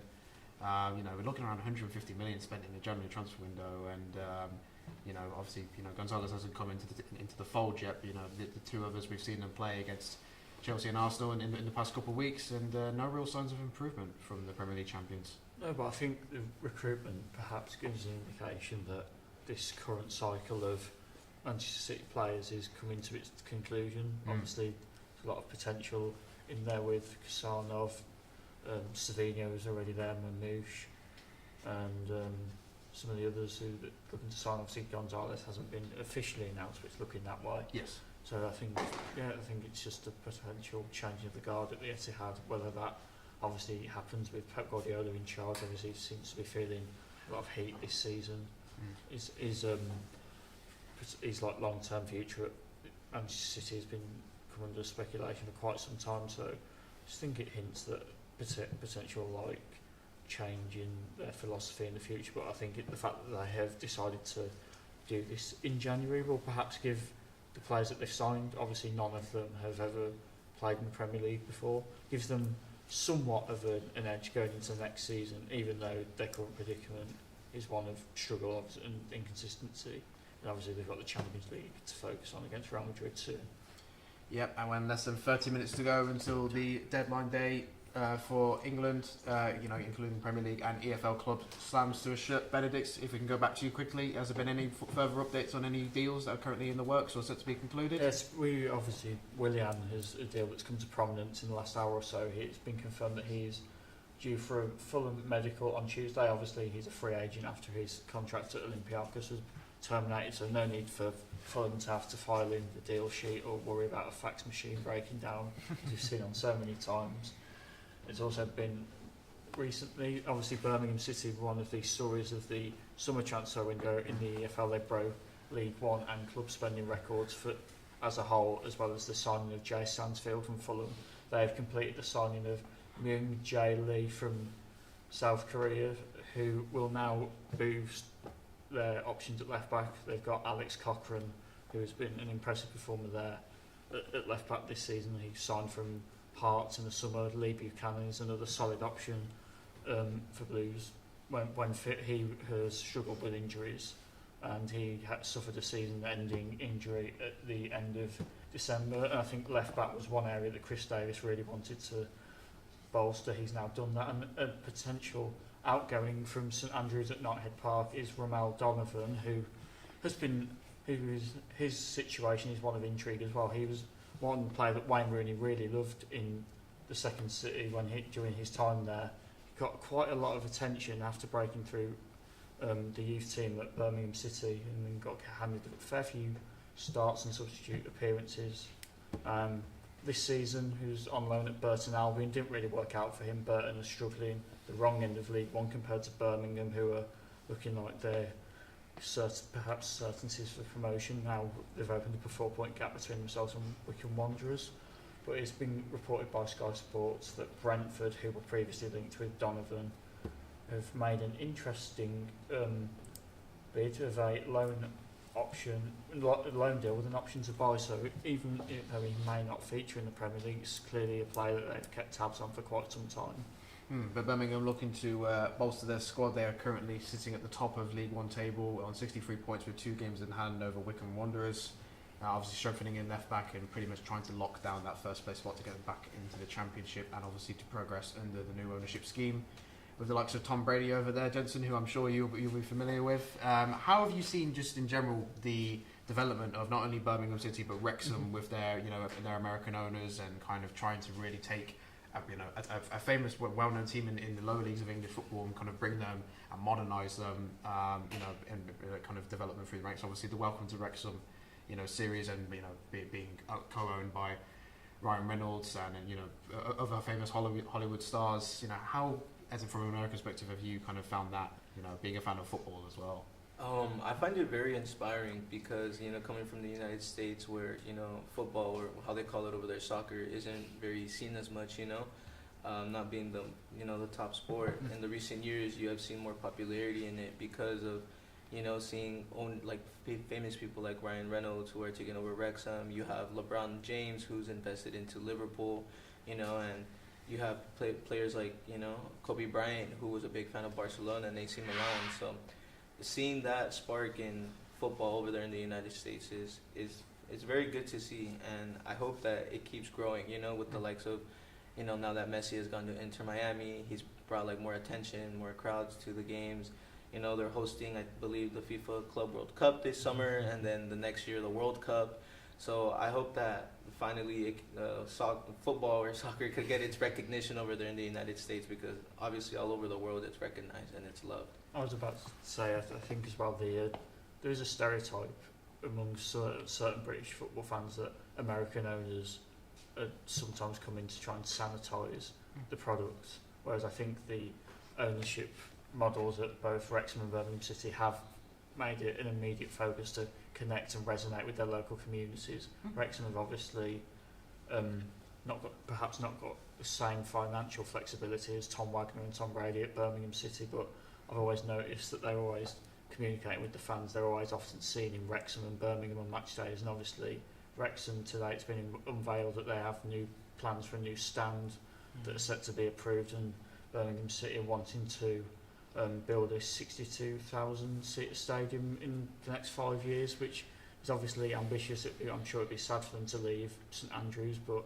moving forward, not just for Birmingham City but for the city of Birmingham, I think a lot of American people perhaps will look at the likes of Tom Brady, and I think it has been mooted that it will be built with the likes of American football in mind, and looking to attract that to more people here. So I think there's a perfect synergy between all the parties involved. And would you say, Jensen, that synergy has not only been developed in terms of the interest in lower league English football and just football in general, but also in obviously as we're doing a transfer show, but the transfer window as a whole, and seeing kind of, you know, top American and Canadian stars, you know, the likes of Christian Pulisic and Alphonso Davies and many others are obviously developing their game and becoming, you know, worldwide stars in the game. You know, being able to obviously represent their country in, you know, in tournaments in the Copa America and things like that. You know, but also make these big money moves on days like today. Would you say that interest is there in the US? Yes, I think definitely. In recent years, I feel like a lot of Americans who, you know, are in the academies and rise up, you know, they haven't really gotten, I feel like, the recognition that they deserve. You know, you have the Weston McKennies. You know, now you have this young player, Calvin Sullivan, who signed for Manchester City, who's expected to go, I believe, in 2028. Yes. Once he turns 18. So I feel like now other parts of the world, especially Europe, are starting to consider like the United States as, you know, a potential, I would say, a potential way to look for new players, like up and rising players, you know, because we could see it with our athletes that we have in other sports, you know, it's very diverse and it's very competitive. So football, you know, being American football being big over there, you know, like you said, Tom Brady taking over Birmingham City. I think once the American people become familiar with the sport, you know, I think they'll enjoy it more, and I think it'll push to be like the '1 sport over there, hopefully in the future, especially after this World Cup. And how much do you think the transfer of Lionel Messi to Inter Miami, alongside over some of his other teammates such as Sergio Busquets and Luis Suarez, is, you know, to Inter Miami, as well as that MLS as a whole, is you know, obviously being on, you know, that exclusive deal with Apple TV and you know, across YouTube, and being so accessible for people in the US as well as across the world. Do you think that is a major, you know, boost for the influence of the sport as a whole, you know, across the US? Oh yeah, I definitely think it's a major shift. I think if it wasn't for him, maybe it wouldn't be looked at as much. But I think since his move to Inter Miami, you could see it in his first couple of games. He was bringing celebrities who were posting all over their social media, and you know, now kids in, you know, the United States are growing up, you know, wanting to be like Lionel Messi, wearing an Inter Miami, you know, jersey. And, you know, that goes a long way, because now you see kids like watching the Europe top 5 leagues, and you have kids wearing Lamine Yamal jerseys now. You have them wearing Phil Foden, Erling Haaland jerseys, and that's what you want to see. You want to see the youth, you know, being able to incorporate, you know, that type of lifestyle, the football lifestyle, like in America, that wasn't seen as much before, especially because it didn't get as much propaganda, it didn't get as much, you know, broadcasting. But now with the likes of him and his teammates like Luis Suarez and Jordi Alba and Sergio Busquets, and that's just naming those who have, you know, joined Inter Miami. But you also have LAFC, who have signed Lloris and Giroud. You know, LA Galaxy at one point signed Beckham, and they had Steven Gerrard, they had Zlatan. So I hope that with the years coming, more players can shift, you know, over to the U.S. to bring more attention to the sport, in a sense, to make it, you know, the best. And do you have hope that, you know, the transfer window in itself, just particularly for the MLS, can bring a bit more eyes and attention to it in terms of being able to bring in, so potentially look into what the Saudi League have done, not so much in terms of the money that is spent, but in terms of being able to bring players not towards the, you know, the tail end of their career, but, you know, more so those that are in their prime and have the real kind of potential and spark to you know, bring some fresh life and attention of like top tier professional athletes that can go into tournaments like the upcoming World Cup, you know, shared across America, Mexico, and Canada, and, you know, really inspire, you know, the younger generations. Yeah, I think with the transfer windows, you know, especially in the winter one, I feel like when MLS clubs bring these players, I feel like it really does shine a light, and it inspires, you know, like athletes to be like, hey, like, you know, like that could be me one day. I could be moving over, or I could always come back. And I think that's very important, especially, you know, like you said, we're hosting the World Cup. Like, we want to be known, you know, we want to have that respect, and I feel like it would be important for us to have all of that. 20 minutes left until the winter transfer window slams shut for EFL and Premier League clubs. Benedict Ferriby is our football correspondent for this evening. Benedict, has there been any further developments across Europe and the rest of England? Yes, there have, and the well-known transfer guru Fabrizio Romano has just dropped an exclusive saying that Nottingham Forest have agreed a loan deal to sign Joel Ndala from PSV as his loan deal will include a buy option clause worth 4 million plus a 20% sell-on clause to Manchester City. So Nottingham Forest, obviously they lost James Ward-Prowse at the start of today. He's gone back to West Ham. but they're absolutely flying in the Premier League, third in the Premier League. Who would have seen that come in even a few months ago, never mind a few years ago. And obviously this just wraps off a perfect few days for them. They obviously won 7-0 at the weekend. And I've just seen here, but can you tell us any more information about a new signing for Bournemouth from Lorient? Yeah, I've seen that they've signed the junior Krupi from Lorient. He's an 18-year-old French youth international, but he will remain at the French club for the remainder of the season. Some more breaking news is that Tell has passed his medical through Tottenham Hotspur and the deal with loan option to buy, of course, 55 million euros. That equates to roughly 45 million pounds, as well as that in the Football League. Portsmouth, who are obviously struggling down at the bottom of the table. Mixed fortunes for them in terms of home and away performances. And Cade Gordon from Liverpool has now gone there on loan second half of the season. He was recently on loan with Norwich City, but struggled for form at Carrow Road under Johannes Hoff-Thorup. And one player who was heavily linked with the move to Plymouth Argyle is Malaki Boateng, who has joined the Pilgrims on loan from Hearts. And more breaking news is that Brighton has late push for Tommy Watson of Sunderland has failed. Obviously Sunderland have recently just finished their game against Middlesbrough. Brighton, we know their pedigree of young players, as well as Sunderland. Forward, it said that Forward had travelled south talks and a deal looked very close.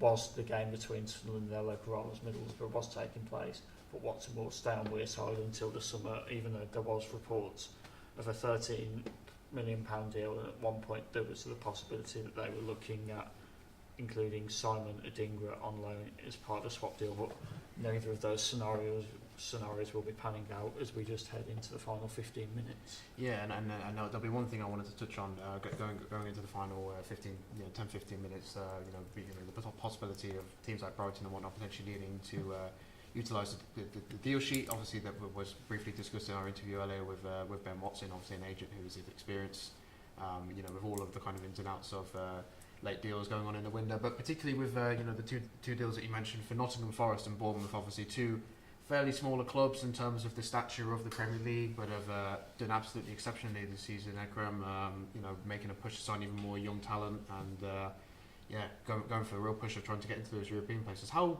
good do you think it's been for the Premier League this season to have those two clubs, kicking down the door of like the traditional Big Six and really kind of, pushing the boundaries as far as they can in terms of, seeing Bournemouth potentially in the Europa League or Nottingham Forest in the Champions League next season? I feel like, it definitely helps the league in terms of just not sticking to the Big Six always being the successful ones. Obviously, we've seen that Man City have won the league like 4 times in a row now, which is literally insane. So I feel like it definitely helps. Especially with Nottingham Forest, them being third right now is actually crazy. I do know, like, in the other windows that they've had, they have bought quite a few players in the past few seasons. Like, pretty sure there was a time where they bought the most players in the... Yes. And you couldn't really see it in the results, I feel like, but now it's definitely coming to fruition. Honestly, I'm surprised. But watching them, you can tell that they actually have like a proper system. Their attackers are quite good too. So I think it's good. Bournemouth too, I agree. Bournemouth, I feel like they've been for the past few seasons, they've been decent. They haven't been terrible. They haven't been amazing. But this might actually be the season where they'll finally get to actually play in the other leagues. And Jensen, regarding Bournemouth in particular, obviously, what a fantastic job Iraola is doing. Losing Solanke in the summer, the main man who was obviously scoring a lot of their goals last season to get them, in the lower half of the bottom of the Premier League table.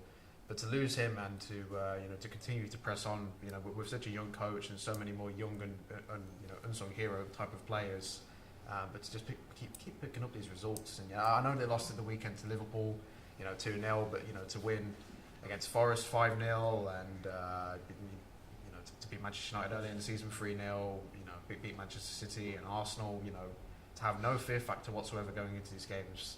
How exciting is it, for you as just a fan of football in general, to see that just raw competitiveness of the Premier League kind of returning? It's very exciting seeing those, those small teams, rise up and, give those big teams a run for their money. I think it goes to show that, with the right management and the right spirits, anything is possible in football. And I think that's what these teams are showing. You know, Nottingham being third place is crazy to even say. You know, like 2 years ago they were fighting relegation, and now they're sitting at third. So I think it shows that consistency and persistence is, you know, key in the sport. And I love to see it from a, you know, fan perspective, seeing, you know, smaller clubs give, you know, those big clubs like the Manchester Cities and Liverpool a run for their money. You know, although Bournemouth did lose, they did create a couple good chances, and you could see with the players that they signed, like Justin Cliver. You know, he has had a very good season this year, and I think that's all thanks to the coach and the system in which he plays. You look at Nottingham Forest, and you look at the striker Chris Wood, who, you know, is a bit on the older side, but he's still putting up numbers. You have players like Morgan Skip White, who is also great and is a very technical player. So seeing these smaller clubs, like, you can see it in the past. It's very exciting when Leicester won the Premier League in 2016, I believe. They, you know, that was a big shining light on the smaller teams that you could do it, and it is possible to do, and that even though there are these big clubs that have all this money and all these investors, that it's still possible, you know, to win and overcome that with passion. And Benedict, just a final comment on that. You know, do you think that, you know, obviously just regarding the transfers for both clubs in particular, I know Forest have spent quite a bit of money, but and Bournemouth too. You know, most Premier League clubs do, but they've scouted really well and they've been able to sell quite a lot of their players and make some good profit. Does it show the importance of, when you're, you know, operating in these transfer markets, the importance of setting up a good scouting system and identifying the right characteristics in players? Definitely, I think character references, and not just in like the skill set of the player, but their mentality, how they don't want to upset the apple cart by signing one player that might have a negative impact on the philosophy. And that's so important these days. I think not just Forest and Bournemouth, obviously the limelight is on them. Brighton, whose scouting network is ridiculous. South Americans, the amount of them that have been able to attract, likes of Fulham as well. I think those three teams from that particular bunch of promoted teams have deserved immense credit for the way that they've pushed on. All of their recruitment has been spot on. I think as well, Aston Villa, I know we touched on it in the current season, and barring like the Gerrard era, their recruitment has been pretty spot on. Even some of the deals from that time have been, but that's what you need. Obviously, it's well documented that the clubs, when you are promoted to the Premier League, you have to invest heavily to give yourself a chance of staying in the Premier League. Obviously, that has always been the case, but like the fees now are just ridiculous. But I think it shows that over the fees, you have to have a good scouting network, you have to have a good philosophy, you have to have a good structure. And with just over 10 minutes to go until the transfer window for the winter 2025 window slams shut, Benedict, if we could get some insight, and then I'll go to you guys on in terms of who you think has potentially won and lost the transfer window just from the Premier League. So Benedict, any further updates you can tell us about? Not recently from when we last spoke, but I'm also conscious of the fact that it's nearly 11 o'clock. A lot of teams will be worrying about having to potentially get the deal sheet. Deal sheet is essentially a document which means that the two clubs can confirm a deal has been struck between those two parties, what in the means of the deadline, whilst not necessarily announcing the player to social media, because obviously there'll be a lot of fans up and down the country perhaps worrying, how we haven't filled in a gap in said position, but just to ease their worries, these deal sheets are so important. So for the deal sheet to be approved, obviously it has to be approved by the league before the 11 PM deadline. What kind of needs to be agreed on and met in that deal sheet? Is it just an agreed fee and an agreed contract with the player, or does the player have to pass a medical? Does it have to be approved in the deal sheet, or is that one of the things that can be completed later? Once the deal sheet has been filled out, teams are then allowed an additional 2 hours to fill in those deal sheets, but they must be submitted before the deadline. They have to be started from 9 o'clock. Okay, so we will probably be hearing in the next 5 to 10 minutes if any clubs are having to submit those deal sheets to get deals over the line. So Ekram, obviously, you know, coming to the end of the 2025 winter transfer window, in terms of just the Premier League, I think we'll focus on with this. Who would you say has won the transfer window, including, you know, the best deadline day performance so far, and who would you say has not really impressed you in terms of their performance, in terms of players coming in and out of the club this window? For for Lost, I don't want to make it about Arsenal again, but we definitely lost the transfer window, which, I mean, I wasn't even expecting much because, I mean, it's kind of typical. Sure. And there wasn't much, there wasn't much anything from the club talking about anything except, with Ollie Watkins. So I feel like we have lost because we still have a chance of winning the league. And, obviously everyone knows that we need a striker. Even our own players like Declan Rice have actually talked about how, we obviously want to sign some players and stuff. So this is definitely going to prove to be something in May. We'll see anyways. I mean, Liverpool also haven't bought any players, but they don't need as much as we do in terms of like scoring goals. They're way more consistent with that. So I definitely think that we've lost the transfer window. And in terms of who's won, I mean, just seeing Nottingham Forest right now, knowing that they already have a consistent goal scorer right now in Chris Wood, and then in other players too, other attackers, and yet they bought even another one. So I think maybe for them, I think they probably won. I mean, they're third right now, and they're still buying players to help them, unlike some other teams like Arsenal. So I mean, they're doing good.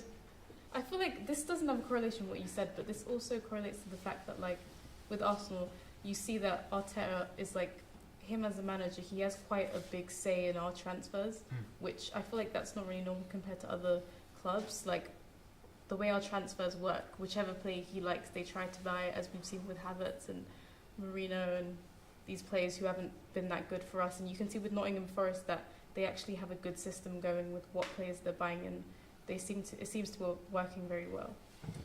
7 minutes left until the window slams shut. Benedict, let's get your verdict. Who has won and lost the transfer window in terms of the Premier League? Very quickly though, before I do that, there has been another bit of breaking news in the EFL, is that prospect of Manchester City, Jacob Wright, has left Manchester City.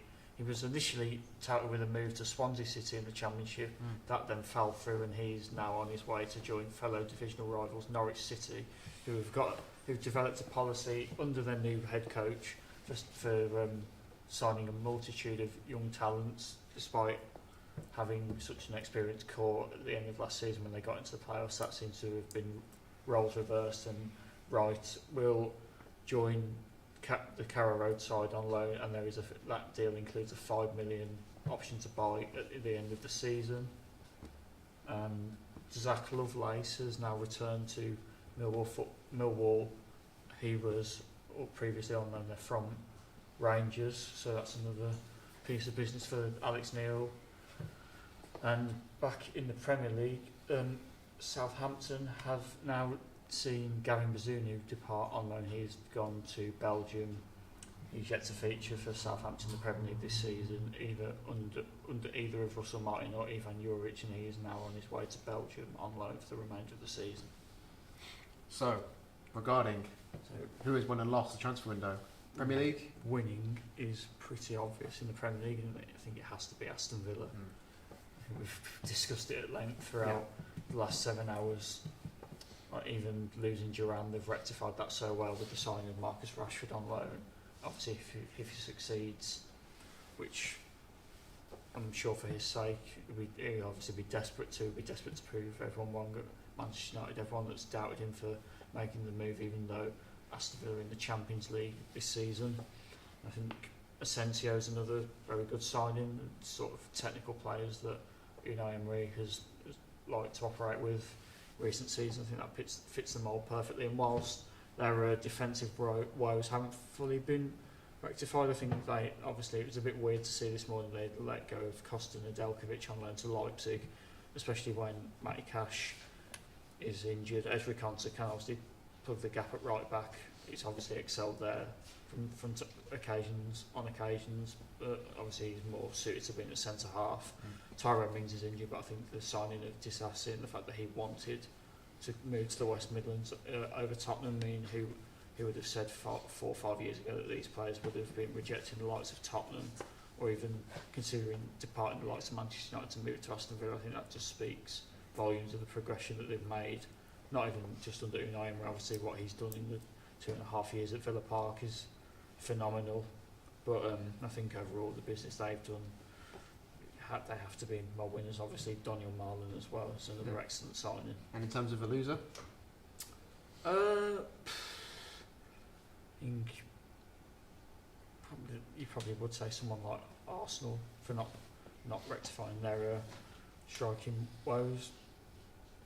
Obviously, like Sesko, Watkins, heavily linked. I think Arsenal probably knew what was coming with Watkins, especially on the day of the game. I think perhaps if they had done it earlier on in the window, when Watkins and Duran, there wasn't as much exit talk. Obviously, there has been over the time, but the fact I think that Watkins went on to obviously score against them again at the Emirates last month, and then that's obviously raised the valuation up even more. I think they could have potentially pressed harder to sign him at an earlier stage instead of leaving it to a point where Aston Villa are not going to let him go because they've already got rid of Duran for such a big price. They're not going to part ways with both of them. It's just completely ludicrous if they were going to do that. So I'd say Arsenal.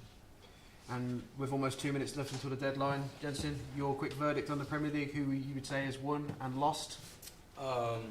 Going off what he was saying, I think Aston Villa are one of the winners. I think the signings that they have made this transfer window has been, amazing. I think starting off, the transfer signing Malen and then moving their way to, obviously they lost Duran, but they reinforced it by signing, Rashford.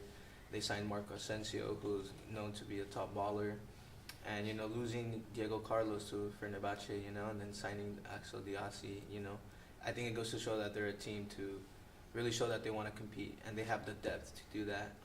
You could also say Man City, with the 13 loss streak that they had, they've obviously come into this transfer window, trying to rebuild a bit of the team. And you can see with the signings of Marmoush, Kuznov, now you have this new signing from Porto.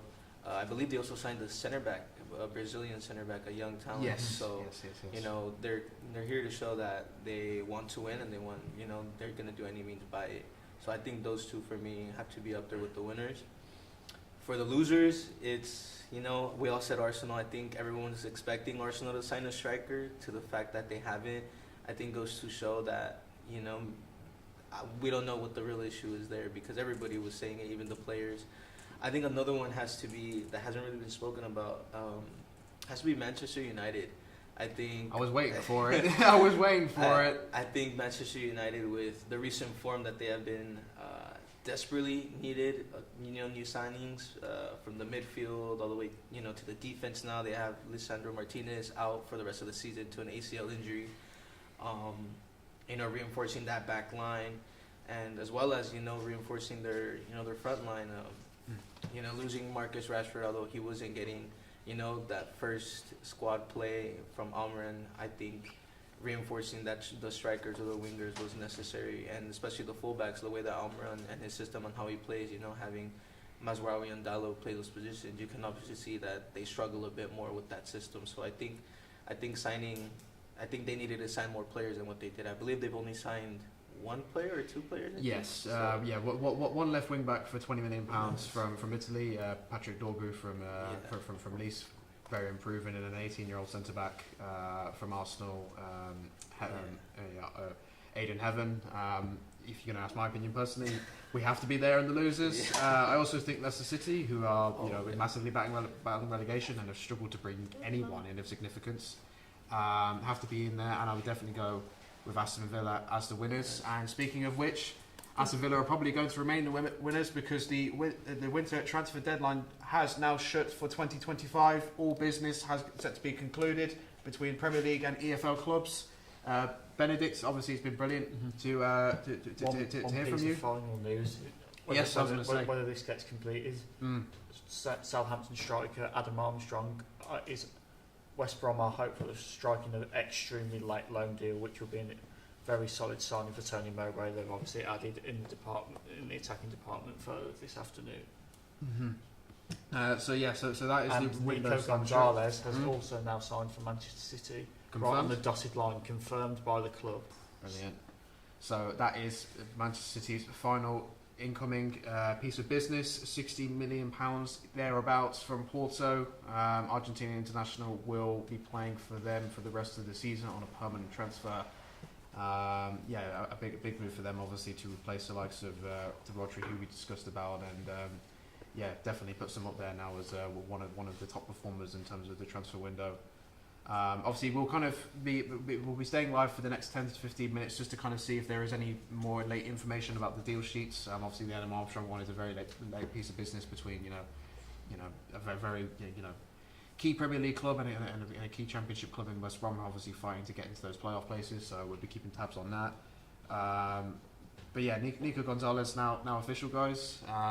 Do we think this is the right move for Manchester City? Obviously, the player has had little experience in terms of playing in a top flight league, on the top flight stage in the Champions League. Obviously, Porto have been playing in the Europa League and struggling so far this season. But there's been a lot of successful business been done from the Portuguese league in the past. I mean, obviously Ederson and Ruben Diaz, two of Manchester City's key players, came from Benfica in recent years, and many others. Obviously, we look at Bruno Fernandes from Sporting, who joined in the transfer in the January window a few seasons ago.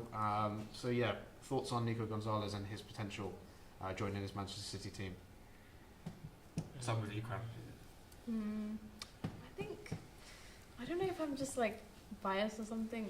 I just feel like this season is just not going to be good for him. Even the second half, I just genuinely don't believe it, because even though obviously I think he'll definitely help them, their defense, there's something wrong there. Like, they can't defend at all right now. It's very concerning. So I do believe, even though having a good midfielder, even though having someone that can, I guess, try and replace Rodri is good, that's not going to do much when the defense is going to, keep, I guess, being bad. You never know. I mean, I forget his name, but the 18-year-old they just signed could end up in the next few weeks and next few months getting used to his position and playing better. But even then, I mean, they still have Akanji, who's not really playing well. So your take is that Gonzalez could be a good signing, but Manchester City have potentially missed out on signing that key centre half that could return their defence to some of their former glories. Benedict, how would you judge City's business overall, but also the late addition of Gonzalez, bringing it in? Again, as we said before, a lot of it is like with a look to the future, but obviously the amount of money that they've splashed out on Gonzalez, 4.5-year contract. As Harrison was speaking earlier, I think he's got 4 goals, 5 assists from a deeper role, from a slightly more advanced role in midfield. So whether that means that one of the players that sits in front of Rodri's normal role would be pushed back, and then like Kovacic is one of those options. Although the fact that it's obviously £50 million, 4.5 years, it's a lot of promise. But I think he'll be expected to hit the ground running. There's a lot of pressure on him. But obviously, with the a lot of experience in Man City's midfield, obviously, although there's a conversation to be had that they are reaching like the end of their time, lots of De Bruyne, who's 32. So again, it's a bit of a look to the future, but one where I think, unlike the others, where it's good that they are coming in January to get used to the league. He will be expected to hit the ground running, given his pedigree in the Portuguese league and their successes of the Portuguese league in terms of recruitment under Pep Guardiola. Yeah, and Jens, do you think that that last point that Benedict mentioned about the experience of Manchester City's midfield in particular, not just obviously Rodri being out injured, but the likes of Kevin De Bruyne, the likes of Matteo Kovacic, Ilkay Gundogan, do you think those guys with their experience in the Premier League, but also just football in general and the trophies that they've won, will allow Gonzalez to bed in a bit more easier than he may have done just signing for another Premier League club? Oh yeah, definitely. I think those players can, easily help him adjust, especially to Pep's way. I believe before he was at Porto, he came from Barcelona. Yes, he was from La Masia. So yes. You could see that, Pep plays that way a lot, and so I feel like him adjusting to that system won't take long. I think it's just a matter of time. The price being, 50 million is a lot. It's a lot of pressure on him. So I hope that, going into his Man City team, who is kind of rebuilding, he could easily adjust. And like I said, coming from, Porto and where he was playing at before that, Barcelona, that identity that he brings with him from La Masia, I think that he's a good signing for them. I think he's going to fit well. It's just a matter of time. And obviously Man City are here, to win trophies, although they are far from, the number one people on the table, Liverpool. They do still have a chance to, compete in the likes of the Champions League. They have Real Madrid coming up, a scary team to come across. I think signing this player is crucial for them, and we'll see in times being if it does end up working out for them. Yeah, and some of the statistics coming out from that deal, obviously £50 million, the most expensive deal of the day by some way. It takes Man City spending for the window to around £118 million, which is said to be the most out of anyone in all of Europe. Manchester City truly trying to get themselves back into not only just the top four race of the Premier League, but also obviously trying to get themselves to competing for the Champions League. Obviously got a very difficult draw in the round of 32 against Real Madrid. One question that has come up though, reading some of the live comments, obviously with Gonzalez being announced just right now, Manchester City's spending so much on this window as a whole. With the ongoing investigation into the 115 plus charges off the field that Manchester City are having to deal with for FFP regulations and illegal spending and sponsorship money, amongst other things, across the past 10 years, do we think that this is Manchester City spending as much money as they can before something potentially happens, such as a transfer ban or impose sanctions on points deductions and things like that? Starting off with Ikram. Yeah, I think maybe so, because I mean they know what's about to happen to them, hopefully. So they could actually be doing. I feel like they spend a lot of money regardless, though.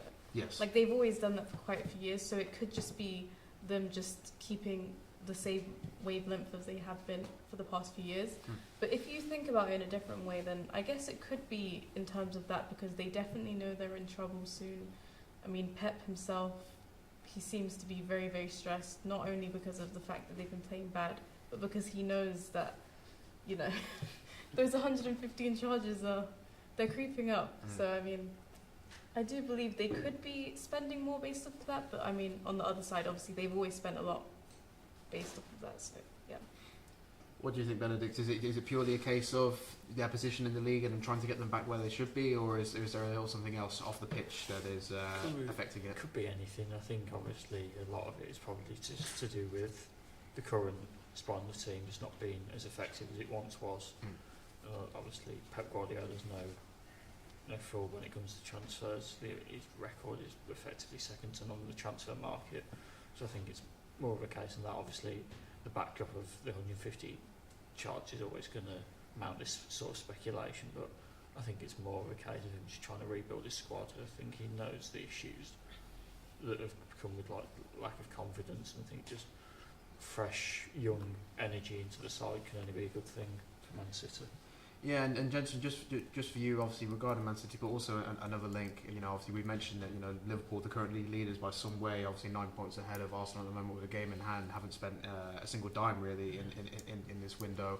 When they could have strengthened in some of the more defensive areas, but feel confident in what they've already got. But Manchester City obviously have struggled a bit this season, but have spent significantly more than anyone else.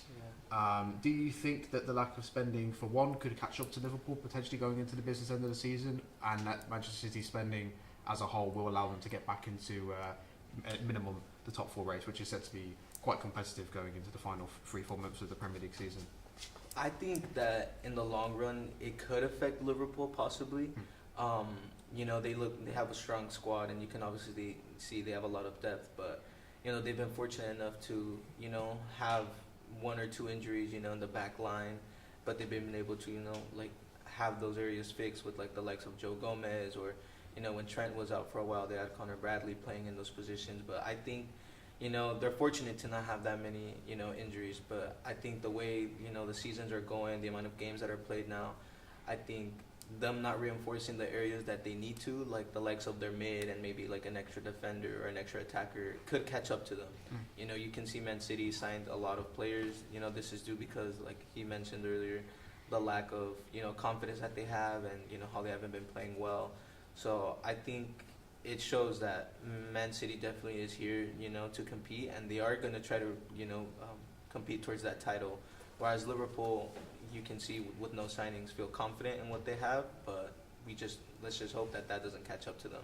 And for the final time this evening, Benedict, if you could just give us a quick roundup on any of the final updates that's coming out, as the window's obviously slammed shut now, but there'll be a few deals that will be sneaking out, and some late kind of information breaking out potentially for teams in the Championship and League One in particular.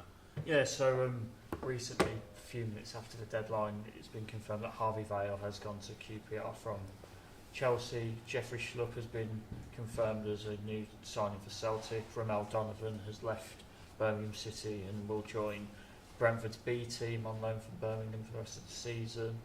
Obviously, Nico Gonzalez has just been announced. Enzo Maresca has said he's been unfair with Christopher Nkunku, who is obviously linked with the likes of Bayern Munich and Manchester United. But that is pretty much it so far in the fallout after the 11 p.m. deadline.